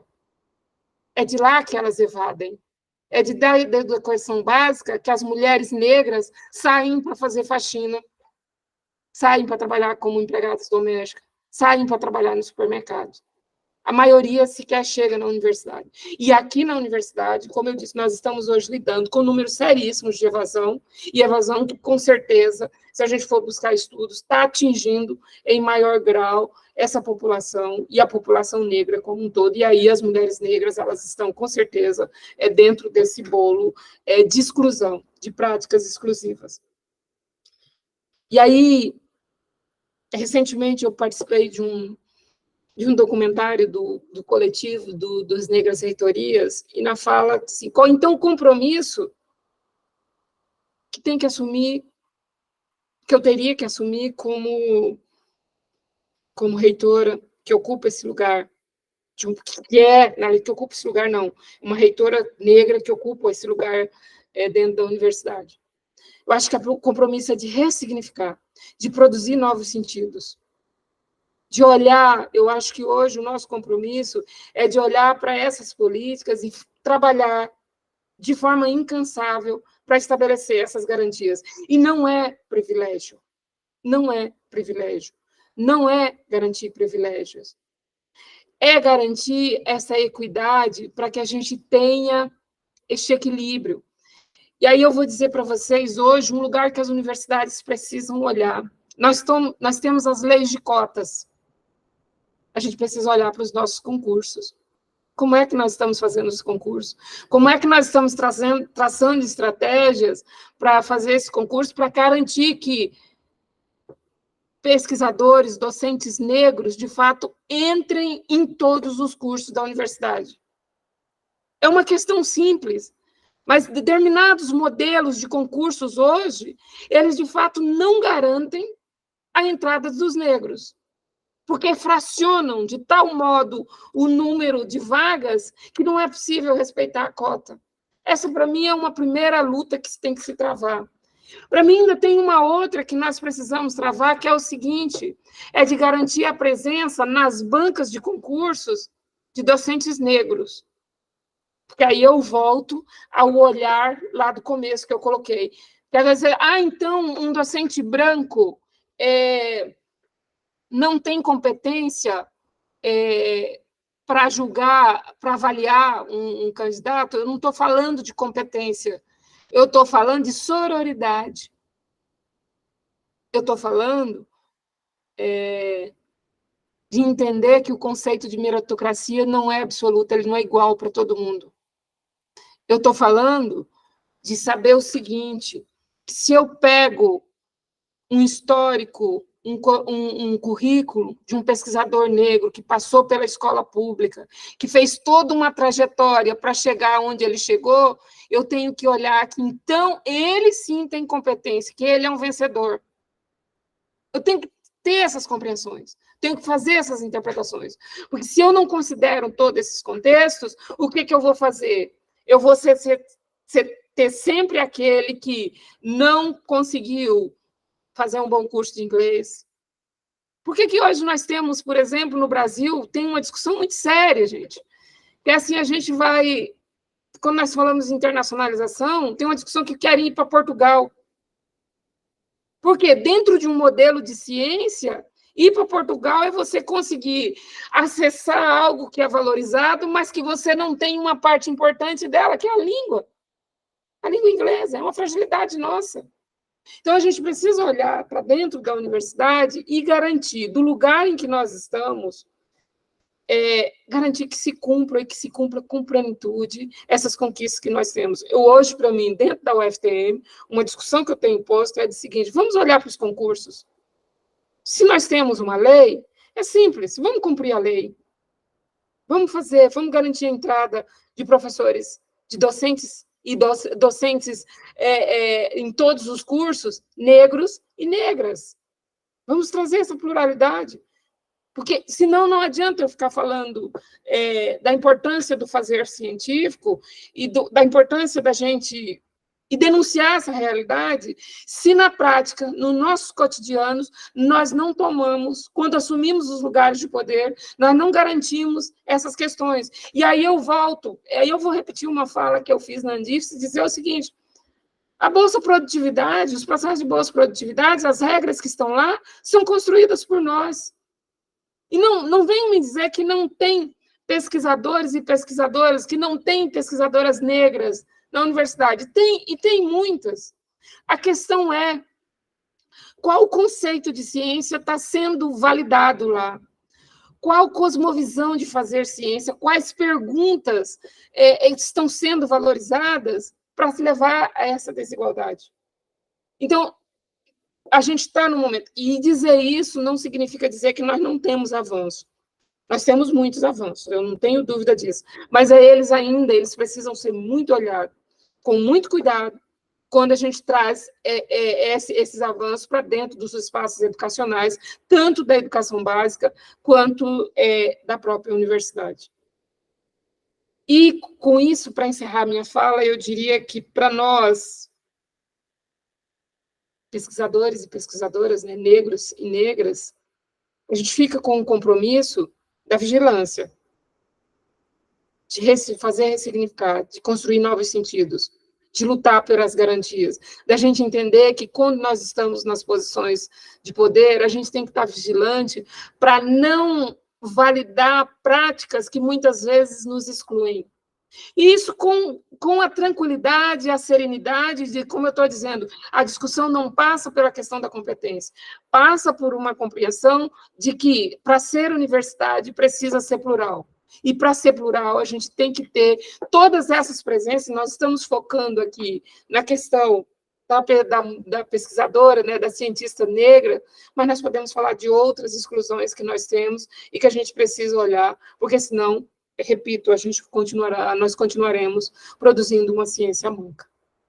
Eu acho que, em síntese, era isso que eu gostaria de dizer. Muito obrigada a todos.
Quem está da CEMEC pode nos colocar na tela, por gentileza?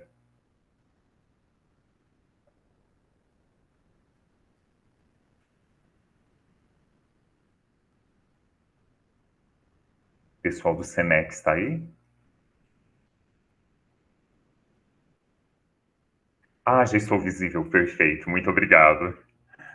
Joia, então, boa noite a quem nos acompanha pelo bate-papo. Muito obrigado pelas falas das professoras Viviane e Marinalva. Também convido Viviane a se juntar a nós aqui no bate-papo. Acaba havendo um delay aqui quando nós estamos no backstage, então às vezes nós ficamos um pouquinho perdidos aqui. Mas agradecer pelas brilhantes exposições dentro desse tema que é fundamental, realmente dentro de uma perspectiva de universidade e de educação, no espaço da diversidade, da sustentabilidade e da inclusão. Aproveitar aqui também este momento, este turno de fala, para agradecer à professora Luciana Silva. A professora Viviane já comentava esse respeito, por uma questão de saúde, ela infelizmente não pôde estar presente aqui, enviando boas energias para ela, para que se recupere prontamente. E agradecer também à professora Marinalva, que de maneira também muito pronta aceitou o convite para estar conosco. Não é, até de maneira bastante informal, eu encaminhei uma mensagem de WhatsApp e ela muito gentilmente me respondeu para estar conosco aqui nessa noite. As falas de vocês foram muito ressonantes aqui em diversos aspectos. A professora Rosimar Alves Querino colocou aqui no bate-papo emocionante quanta delicadeza e força.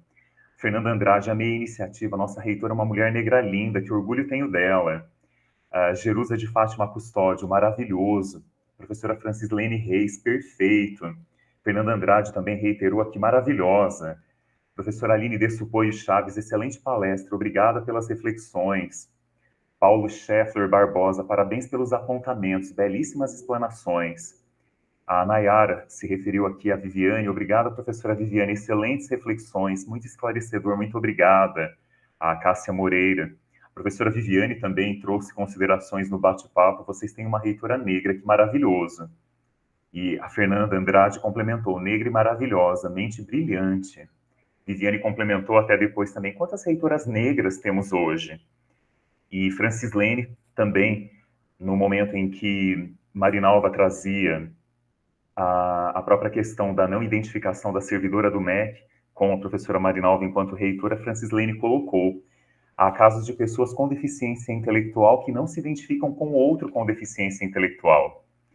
Então, vários comentários aqui, o bate-papo está cheio de comentários, mas aproveitando aqui esses nossos minutos dentro da nossa mesa de abertura, tem algumas questões aqui, talvez nós pudéssemos fazer em bloco, caso as professoras Viviane e Marinalva estejam de acordo, algumas aqui que foram selecionadas, foram, na verdade, várias questões aqui. Vou fazer um bloco de 3 e depois volto com outras 3. Podemos combinar assim? Por vocês, tudo bem? Então, a primeira questão, que é do Rafael, ele, inclusive, havia direcionado em um primeiro momento a Viviane, mas fiquem à vontade para ambas comentarem. Gostaria que a professora comentasse sobre a diversidade na gestão universitária. Eu já vou emendar aqui a segunda questão também do Leandro Mendes. Minha crítica é sobre a ausência da adequação dos sistemas de créditos na universidade em relação à realidade das mulheres mães, negras e trabalhadoras. Qual é a percepção da senhora sobre isso, professora? E a terceira pergunta deste primeiro bloco, da Cláudia Regina da Silva. Professora, para partirmos para uma cosmovisão de pessoas pretas para dentro da academia, como mudar com o estudo quase específico de pensadores ocidentais e eurocentrados? Questões complicadas, não? Complicadas por causa da situação que a gente vive, né? Primeiro, eu gostaria de agradecer a você, Daniel, pela paciência, pelo convite, foi muito bom. Parabenizar por vocês terem uma reitora negra, que é fantástico, com uma fala tão empoderada, tão preciosa, tão importante, né? E eu me emociono, assim, enquanto ela falava, né, do percurso, que talvez ela também tenha passado por ele, né, da gente aprender inglês sozinha, a gente aprender, não se identificar com ninguém dentro da universidade, né, eu fui pensando e lembrando de situações que hoje foram minimizadas, mas ainda está longe do ideal, né, a gente vê que está muito longe do ideal, a gente tem muita coisa por fazer, mas as coisas vão mudando aos poucos. E já me esqueci da primeira questão, tá? Porque o professor é esquecido. Mas você pode nela. Repete para mim, por favor? Com certeza. A primeira questão, gostaria que a professora comentasse sobre a diversidade na gestão universitária. Ah, sim.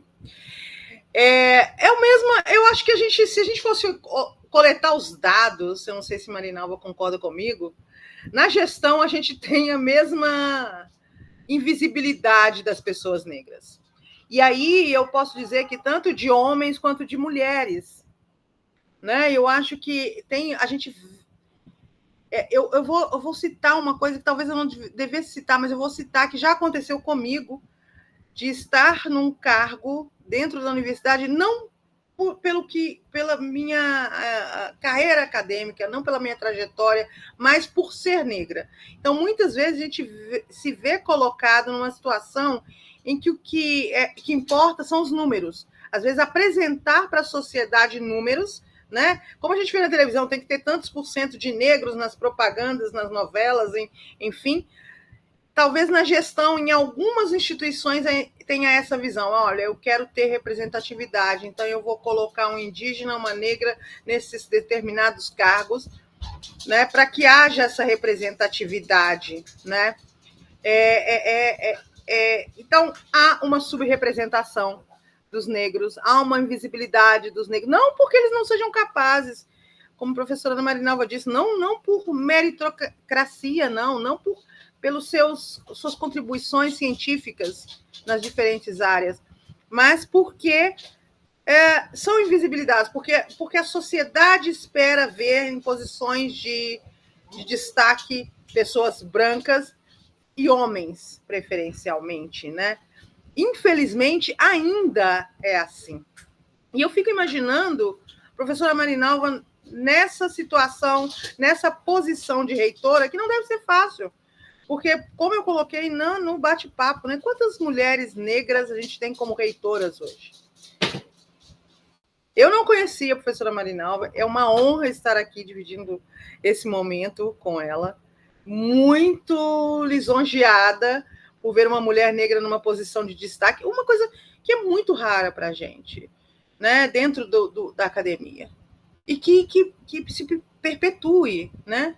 A gente já viu alguns homens nessa posição, tem alguns homens, mas mulheres é muito raro.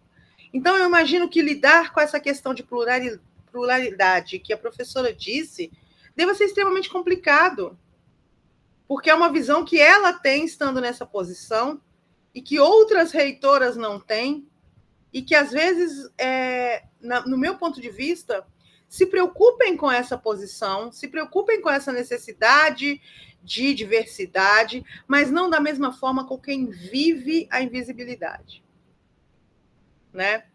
E aí a solução, como que seria a solução, né? Que foi uma outra pergunta, né?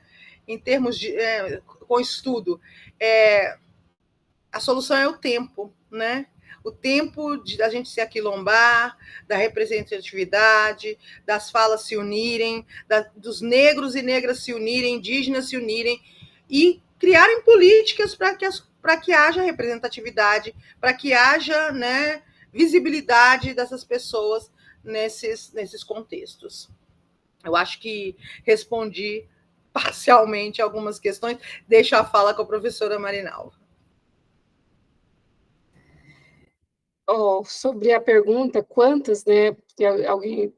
Eu estou um pouco assim, para não responder, porque nós tivemos muitas eleições agora, renovações de reitores, e em várias universidades eu vi que foram eleitas mulheres. Então, não sei, mas quando eu cheguei, nós éramos 3.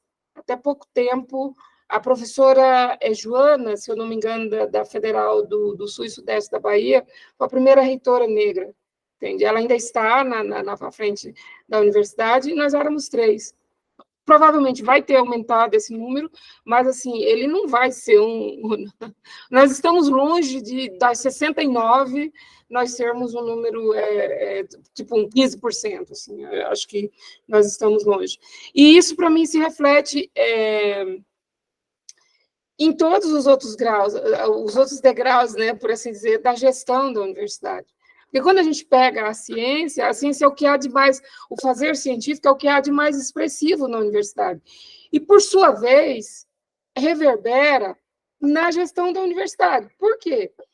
Porque, e eu não estou com isso dizendo que está errado, tá? Eu não estou dizendo assim, qual é a tendência de ocupar, por exemplo, qual o quesito que se exige, que se olha para você concorrer a uma reitoria. Uma das questões é o seu currículo, é a sua produção acadêmica, é a sua inserção, o seu trânsito nesse universo. Quando que a gente vai nomear um pró-reitor de pesquisa e pós-graduação, que eu tive que fazer recentemente, para onde você vai olhar para fazer isso? Para o currículo Lattes dele, para a produção acadêmica dele. Não só para ele, mas para todos os outros. Você vai olhar para isso, porque são posições em que você precisa assumir, refletindo isso que é essencial dentro da universidade, que é a formação do cientista, a formação acadêmica, a produção acadêmica de pesquisa. E aí a gente ainda tem um problema, que é a desvalorização do ensino e da extensão frente à pesquisa. Ainda tem esse problema, que é uma outra discussão que cabe nesse contexto. Então, esses critérios, se eu tenho todos esses gargalos, que já foi enumerado aqui, agora, na hora de definir quem ocupa a gestão, esses critérios, eles, por tabela, eles não vão eleger os que estão lá. Porque você vai... E ainda a gente tem uma outra discussão, que quais são as áreas que são valorizadas. Como eu disse, há estudos que apontam, principalmente as mulheres negras, mas as mulheres, de modo geral, elas estão ligadas às formações, às áreas do cuidado. Então, ainda eu tenho isso, aí eu preciso olhar na gestão da universidade quais são as áreas que têm maior possibilidade de assumir. Então, nós temos esses vários elementos que vão fechando, com certeza. Olha, o que fazer, né?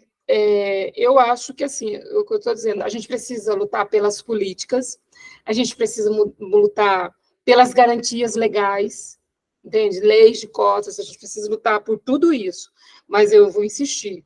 Se nós tivermos isso, mas na prática da formação, nós não olharmos efetivamente para o que significa, o que nós estamos fazendo com este aluno e essa aluna negra e negro que estão chegando, tanto na educação básica quanto na universidade, o que está acontecendo com eles,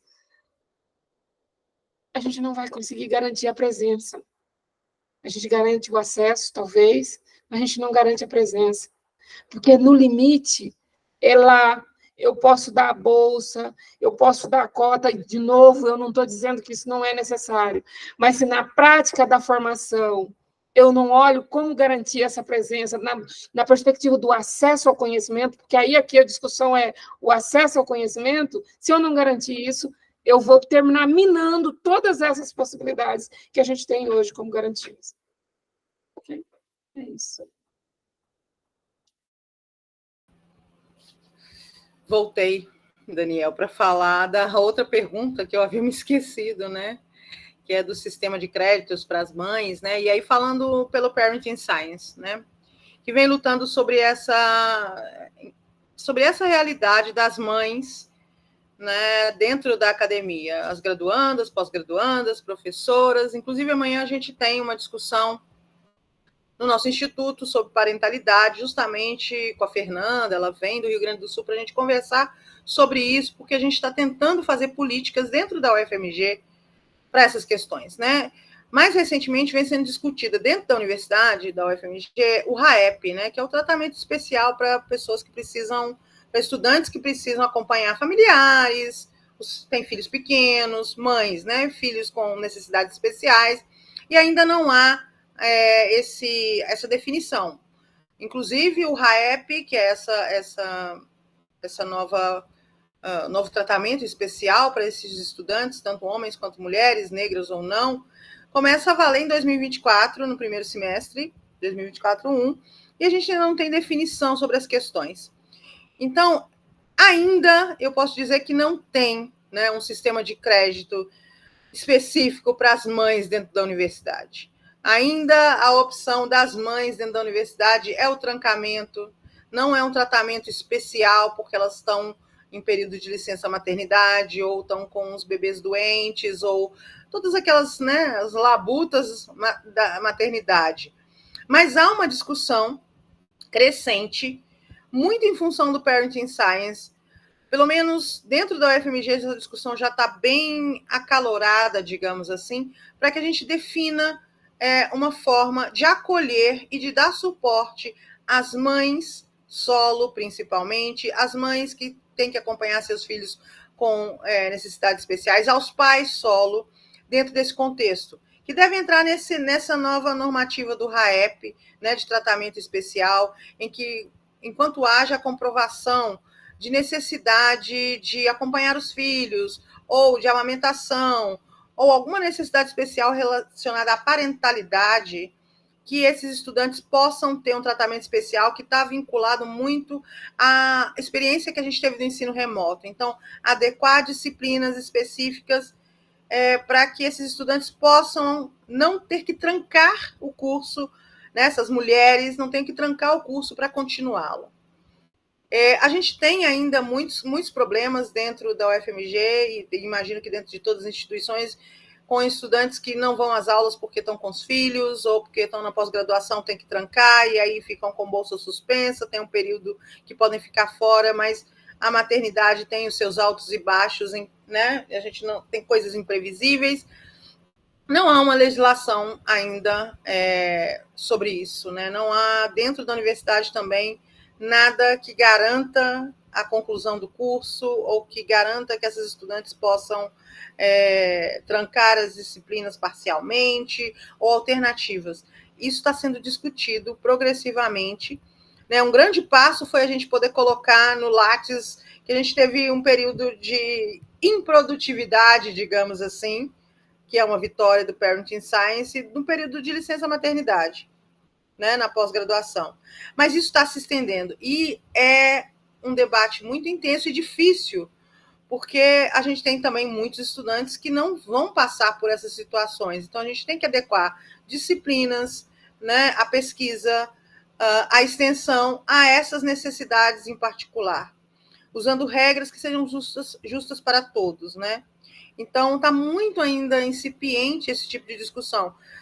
Eu acho que ainda não temos solução, né? Não tem um sistema de crédito específico, não tem nada específico, a não ser o trancamento, mas isso vai acontecer. E é um passo de cada vez. Então, as discussões estão acontecendo em diferentes instituições para que isso seja uma realidade. Muito bem, professora Viviane, professora Marinalva. Dando continuidade aqui ao nosso segundo bloco de questões também, e vários comentários no bate-papo, depois vocês poderão acompanhar, altos elogios, muitas considerações altamente positivas realmente quanto às reflexões e às exposições trazidas por ambas. Alguns comentários aqui, a professora Rosimar Querino: estou emocionada de acompanhar as reflexões de ambas as palestrantes, mulheres negras, cientistas, mães, amigas, cuidadoras, muitas identidades, muitos encontros. Também disse Marinalva e Viviane: sugiro criarem outro episódio para dar visibilidade às experiências das mulheres reitoras e na alta gestão, negros, mulheres, pessoas com deficiência. O Wellington Júlio Barbosa também indicou aqui grandes palavras tão cheias de sentidos e experiências. E o professor Aragão: potentes reflexões para estruturar novas relações sociais na construção do conhecimento que agregue a diversidade. Então, nesse segundo bloco agora, entrando nas questões realmente, a Cláudia Regina da Silva, ela reiterou, ela pediu: professoras, por favor, comentem sobre o seguinte: para partirmos para uma cosmovisão de pessoas pretas para dentro da academia, como mudar com o estudo, que é quase específico de pesquisadores ocidentais e eurocentrados? Então, essa volta agora nesse nosso segundo bloco, e eu adiciono outras duas questões que também já haviam sido colocadas no bate-papo. Uma delas é da Tayane Gontijo Oliveira e Escúcel. Ela pergunta: qual seria o caminho para incentivar a aplicação da Lei 10.639/2003 efetivamente nas escolas, que é a lei que se refere ao estabelecimento do trabalho com temáticas relacionadas à cultura afro-brasileira indígena nas escolas. E a Maria Betânia Moreira Carvalho e Silva perguntou: que momento brilhante com essas duas professoras. Essa é específica para a professora Marinalva. A Betânia pergunta se Marinalva observou alguma diferença entre a realidade das mulheres negras cientistas brasileiras e em Angola.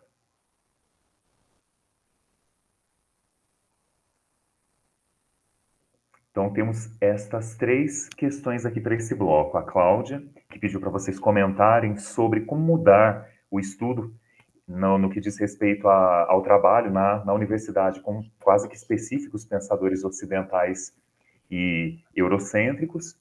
A Tayane, o caminho para a aplicação da Lei 10.639 nas escolas, e a Maria Bethânia, específico para a professora Marinalva, eventualmente diferenças entre a realidade das mulheres cientistas negras no Brasil e em Angola. Então, eu vou começar a responder. Eu vou juntar as duas, a primeira e a segunda, e a última, porque eu acho que eu respondo. Aí eu só vou conseguir responder falando da experiência, tá? Que é a questão de como mudar o estudo, né, com pesquisadores eurocentrados. No campo da internacionalização, eu tenho me localizado muito no chamado eixo Sul-Sul, tá? E eu tenho dito que fazer essa opção não é negar a existência do eixo Norte. Tá? A gente sabe que a gente tem o Norte, Norte, Sul, Sul, né? O que nós pensamos? Eu vou pegar o exemplo de Angola, né?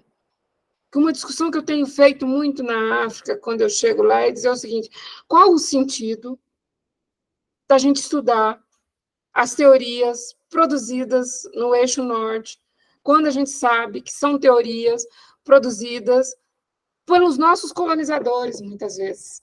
Tá? Essa é uma questão que a gente precisa fazer. Mas aí alguém pode me dizer, então você está defendendo que a gente ignore tudo isso? Eu estou dizendo não. Mas eu tenho que fazer uma outra pergunta, que eu gosto de fazer essa reflexão, sobretudo com meus alunos em Angola, quer dizer o seguinte: em que medida essas teorias, elas de fato dão conta daquilo que são as nossas problemáticas no campo da pesquisa? Eu vou dar um exemplo para vocês. Isso não significa invalidar as teorias produzidas, por exemplo, na área dos estudos linguísticos. A gente fala muito, a gente tem um avanço bastante grande sobre a discussão da variedade linguística, a sociolinguística, que ela é pensada, por exemplo, ela tem uma base muito forte nos Estados Unidos, mas tem um avanço muito grande quando a gente vai falar hoje de produção acadêmica sobre a sociolinguística. Só que, quando eu pego as discussões, por exemplo, feitas na Alemanha, em Portugal, sobre as variedades linguísticas, e pego essas teorias e vou para a África, elas absolutamente não dão conta de explicar o que acontece lá. Por quê? Porque lá, por exemplo, se a gente pega em Angola, Angola tem uma língua oficial e uma infinidade de línguas nacionais. Dentro das línguas nacionais, a gente ainda tem os dialetos, uma língua que se desdobra em dialetos. Ou seja, a gente tem, no sentido bom do termo, a gente tem uma verdadeira Babel linguística. Então, quando eu estou falando, quando alguém que está na Europa está falando de variedade linguística, ele está olhando para um contexto. Quando eu, brasileira, estou falando de variedade linguística, eu estou olhando para a minha realidade, em que eu tenho a língua portuguesa e os seus desdobramentos, mas dentro da língua portuguesa. Então, eu não posso pegar essas teorias e levar para Angola e dizer elas são a verdade, elas explicam a variedade linguística. Elas podem até ser o meu ponto de partida, mas eu preciso entender que, a partir delas, não é nem a partir delas, é dialogando com esses conhecimentos, mas que conhecimentos sobre a realidade linguística de Angola precisam ser produzidos lá. Mas eu posso fazer o inverso, que é uma discussão que eu tenho muito grande com o que nós fazemos com as teorias que vêm de fora, que nós importamos para cá. E aí eu vou tocar no meu tema predileto, quem me conhece sabe. Nós pegamos, por exemplo, a teoria de gêneros textuais, que a gente sabe que foi produzido no Grupo de Genebra, e nós transformamos numa regra, numa norma no Brasil, sem discutir em que medida, no Brasil, eu pegar um gênero como os gêneros da área de comunicação e trabalhar com os alunos das populações ribeirinhas na Amazônia, eu ir lá ensinar, por exemplo, e eu estou falando de pesquisas, discutir metodologias para ensinar o gênero da área de comunicação para os alunos ribeirinhos, usando como referência os grandes veículos de comunicação que tem no Brasil, e sem discutir como isso pode dialogar? Como isso pode responder lá? Então, veja, eu acho que a gente precisa assumir, na relação com a ciência, nesse caso, inclusive um questionamento. Hoje, às vezes, a gente adota muito assim, olha, a gente pega a teoria, traz para cá e a transforma numa verdade. Não, ela é um ponto de ancoragem e de diálogo. Mas sabendo que nós podemos produzir, nós precisamos produzir conhecimento a partir dela e dialogando com a nossa realidade. E, sobretudo, questionando como que essas teorias podem não dar conta do que nós estamos fazendo, que nós já estamos fazendo outras coisas de modo diferente. Então, para mim, esse tem sido um ponto de discussão sobre essa relação com as teorias que a gente trabalha. Sim, existe muita diferença com relação o trabalho em Angola.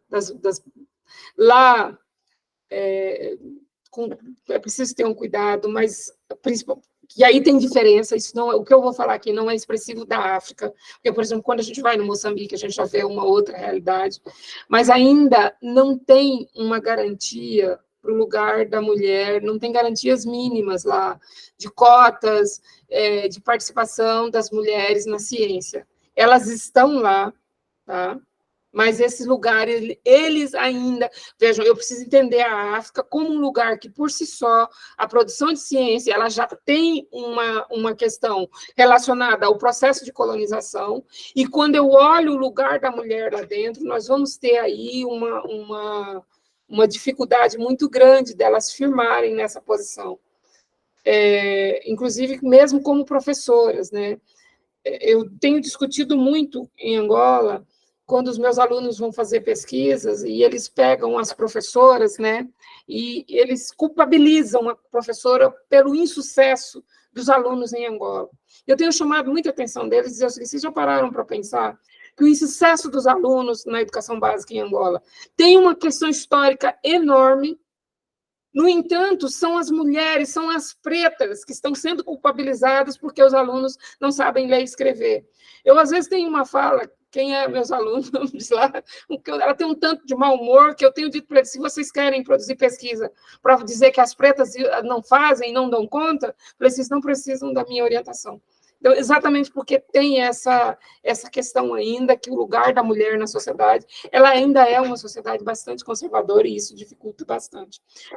E eu vou tentar ser mais rápida, sobre a questão do trabalho na escola, né?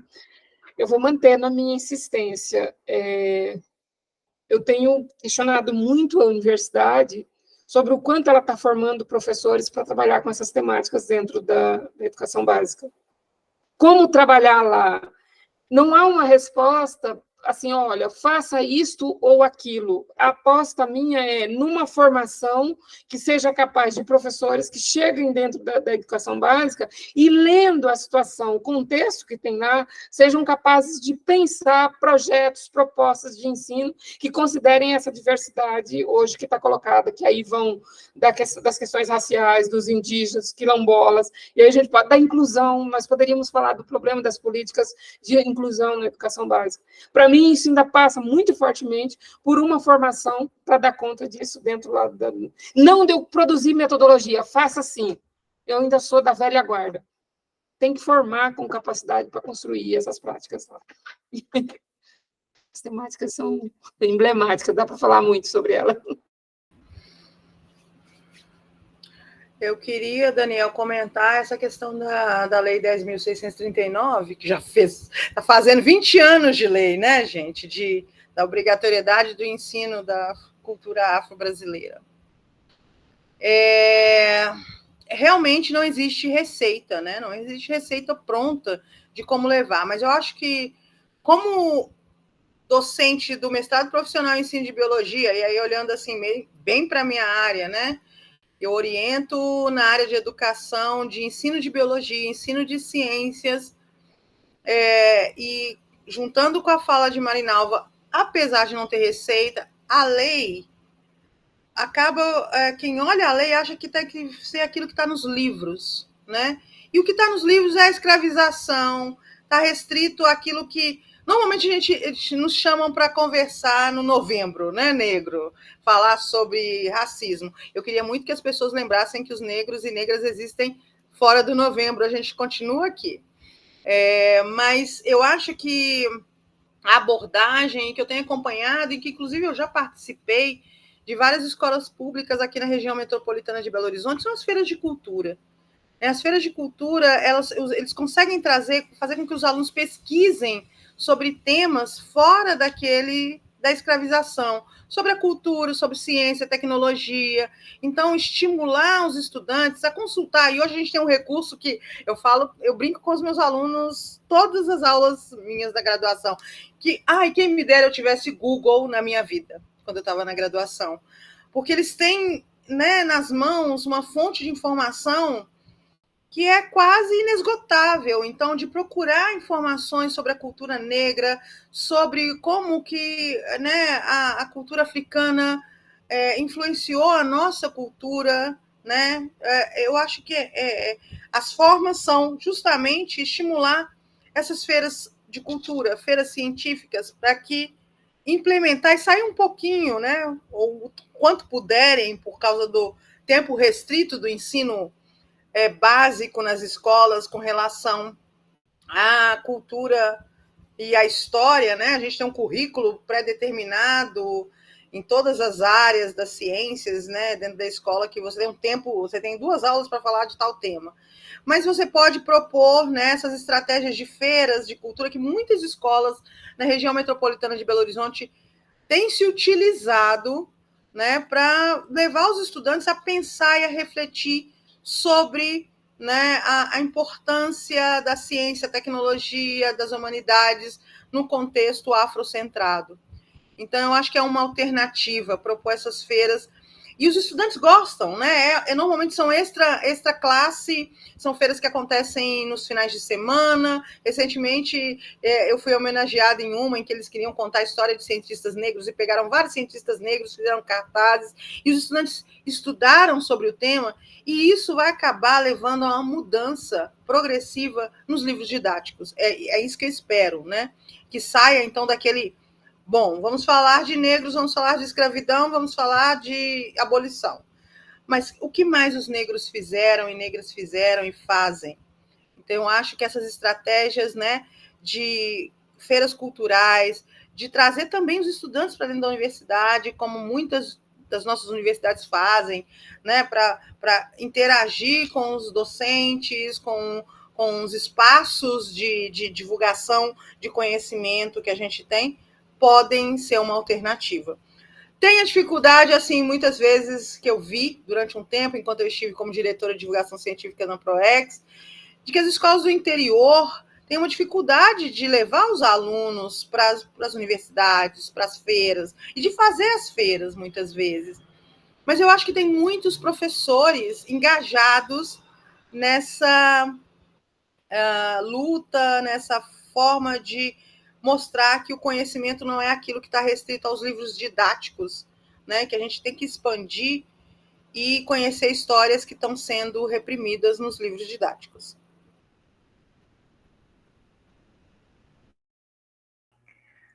Muito obrigado pelas reflexões, Viviane e Marinalva, dando, aqui já nos encaminhando para o encerramento dessa conferência de abertura. As falas provocam tantas reflexões, realmente as exposições foram tão brilhantes e tão próximas que o tempo realmente acabou passando de uma maneira que nós, inclusive, o excedemos. Não é? Mas muito agradável, realmente voou. O que demonstra a necessidade de que o tema seja tratado neste e em diferentes outros fóruns a todo momento. Em uma perspectiva realmente de uma universidade para todos, uma universidade de educação, realmente para todos, todas, todes. Então, passo a palavra novamente às professoras Viviane e Marinalva, caso queiram fazer alguma fala realmente de encerramento, e já me despeço por aqui agradecendo imensamente, mais uma vez, pela gentileza, pelo carinho, pela disponibilidade de ambas em estarem conosco, Também reforço os agradecimentos à professora Luciana, também no desejo de que se recupere prontamente. E também já deixar aqui o aviso de que amanhã, quinta-feira, dia 30/11, também sexta-feira, dia 1º, já de dezembro, nós continuamos com as atividades da GIEP, com as apresentações de trabalho no ensino, na pesquisa e na extensão. Eu já deixo aqui o meu boa noite, reforçando os agradecimentos e abraços a todos. Eu vou começar antes da reitora. Eu gostaria de agradecer imensamente pelo convite, foi um prazer enorme estar com vocês. Gostaria do fundo do meu coração de estar aí pertinho para ver os trabalhos de ensino, pesquisa e extensão.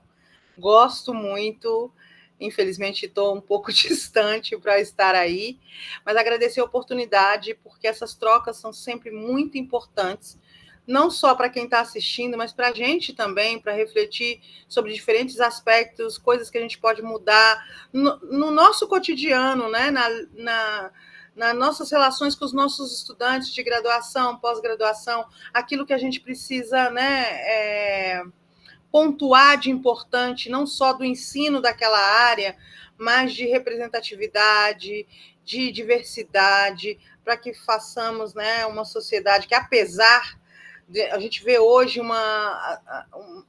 estranhamente as pessoas se distanciando e de forma intolerante, mas que a gente tente, dentro do ambiente da universidade, aproximar, né, sempre o ensino, a pesquisa, a extensão e as pessoas, como seres humanos que somos, independente de qualquer, né, de qualquer diferença que tenham nos imposto ao longo da história, porque não são diferenças de fato. Então, fico muito feliz, espero ter contribuído. Contem comigo para próximas oportunidades. Fico muito contente de termos uma reitora, que eu conheci uma reitora negra, poderei dizer isso agora, de agora em diante. Daniel, muito obrigada pela oportunidade de participar desse evento. Desejo a todos vocês um evento fantástico, de trocas incríveis, né? Todos os dias, mesmo a fala que não esteja relacionada e o contato que não esteja relacionado a ensino, pesquisa e extensão, são engrandecedores, as críticas construtivas são sempre bem-vindas, e se precisarem de mim, contem comigo para qualquer oportunidade. Muito obrigada, boa noite a todos, fiquem bem e reflitam sempre de que somos diversos e precisamos apoiar a nossa diversidade e nos juntar como coletivos para melhorar, né, as nossas inter-relações na sociedade, na universidade e em todos os lugares. Somos seres humanos, né, falando agora como bióloga, né, raças não existem, geneticamente somos todos idênticos e somos todos irmãos. Obrigada, gente. Bom, eu quero agradecer também a possibilidade de estar aqui. Foi bom, apesar da correria, Daniel, foi um momento, eu acho que participar de situações como essas, acho que tira um pouco da aridez, inclusive, da gestão, então é um momento em que eu gostei muito de estar aqui, dizer para a Viviane que foi um prazer conhecê-la também, ouvi-la, tá? Essa temática que nós tratamos aqui, eu acho que ela nos coloca com a responsabilidade cotidiana de fazê-la presente dentro da universidade. Os dias de referências para as lutas, eles são importantes, tá? Eles são fundamentais, mas o que a gente precisa entender é que o que nós precisamos garantir é que seja todo dia, toda hora, em todos os espaços. A nossa responsabilidade como educadores que somos é muito grande nesse sentido, porque além de trabalhar para garantir a presença, a gente precisa projetar o futuro, tá? Então, quando nós assumimos as responsabilidades dentro da universidade, a gente precisa pensar nisso. Como é que eu projeto o futuro? Eu usei uma expressão aqui na minha fala, como eu ressignifico isso? Deste lugar que eu estou, do lugar em que nós estamos, como nós podemos ressignificar? Como nós podemos construir novos sentidos? Para mim, essa é uma questão de fundamental importância, principalmente que eu sei que do outro lado tem muitos alunos, muitos das áreas de licenciaturas, muitos futuros profissionais. Então, na herança que nós queremos deixar para o futuro, a gente precisa ter em vista essa nossa história. E a gente precisa trabalhar para mudá-la dentro do campo educacional. Como reitora da UFTM, como eu disse, essas são temáticas que, para mim, elas merecem, elas têm a minha atenção com muito cuidado, sabe? E isso eu tenho destacado. Dizer uma coisa não é... Porque hoje a gente vive um tempo muito estranho, que quando a gente defende os direitos da minoria, a gente constantemente é acusado de estar tirando o direito do outro lado. Não se trata. Nós tratamos de discutir a equidade, a igualdade, o acesso, a democracia. E isso a gente faz na gestão, a gente faz na sala de aula, na luta por garantias de direitos, criando os critérios para avaliações de projetos, de provas, de trabalhos, de bolsas, de acesso, pensando as temáticas dos eventos, a pluralidade disso, como é que nós contemplamos todo mundo. Para mim, é neste cotidiano que a gente pode lutar para mudar essa realidade. Então, está aqui, está vendo esse evento sendo realizado, saber que nós estamos abrindo com essa temática, eu fico muito contente, só tenho que agradecer a todos os que estão na organização, a todos os que trabalharam para que isso aqui acontecesse. Fica aqui, mais uma vez, o meu agradecimento. E a vocês que estão aí, infelizmente, ou felizmente, não, eu não poderei, sem a palavra valorativa, acompanhar o evento como um todo, mas é de fundamental importância que, para aqueles que este evento foi organizado, compartilhem, participem, acompanhem, discutam, questionem, porque é desse lugar que nós vamos construir as nossas possibilidades de pluralidade na visão de mundo de uma universidade, que a gente pode sonhar com ela. Um abraço e boa noite a todos. Muito obrigado mais uma vez. Continuamos com a programação amanhã e uma boa noite.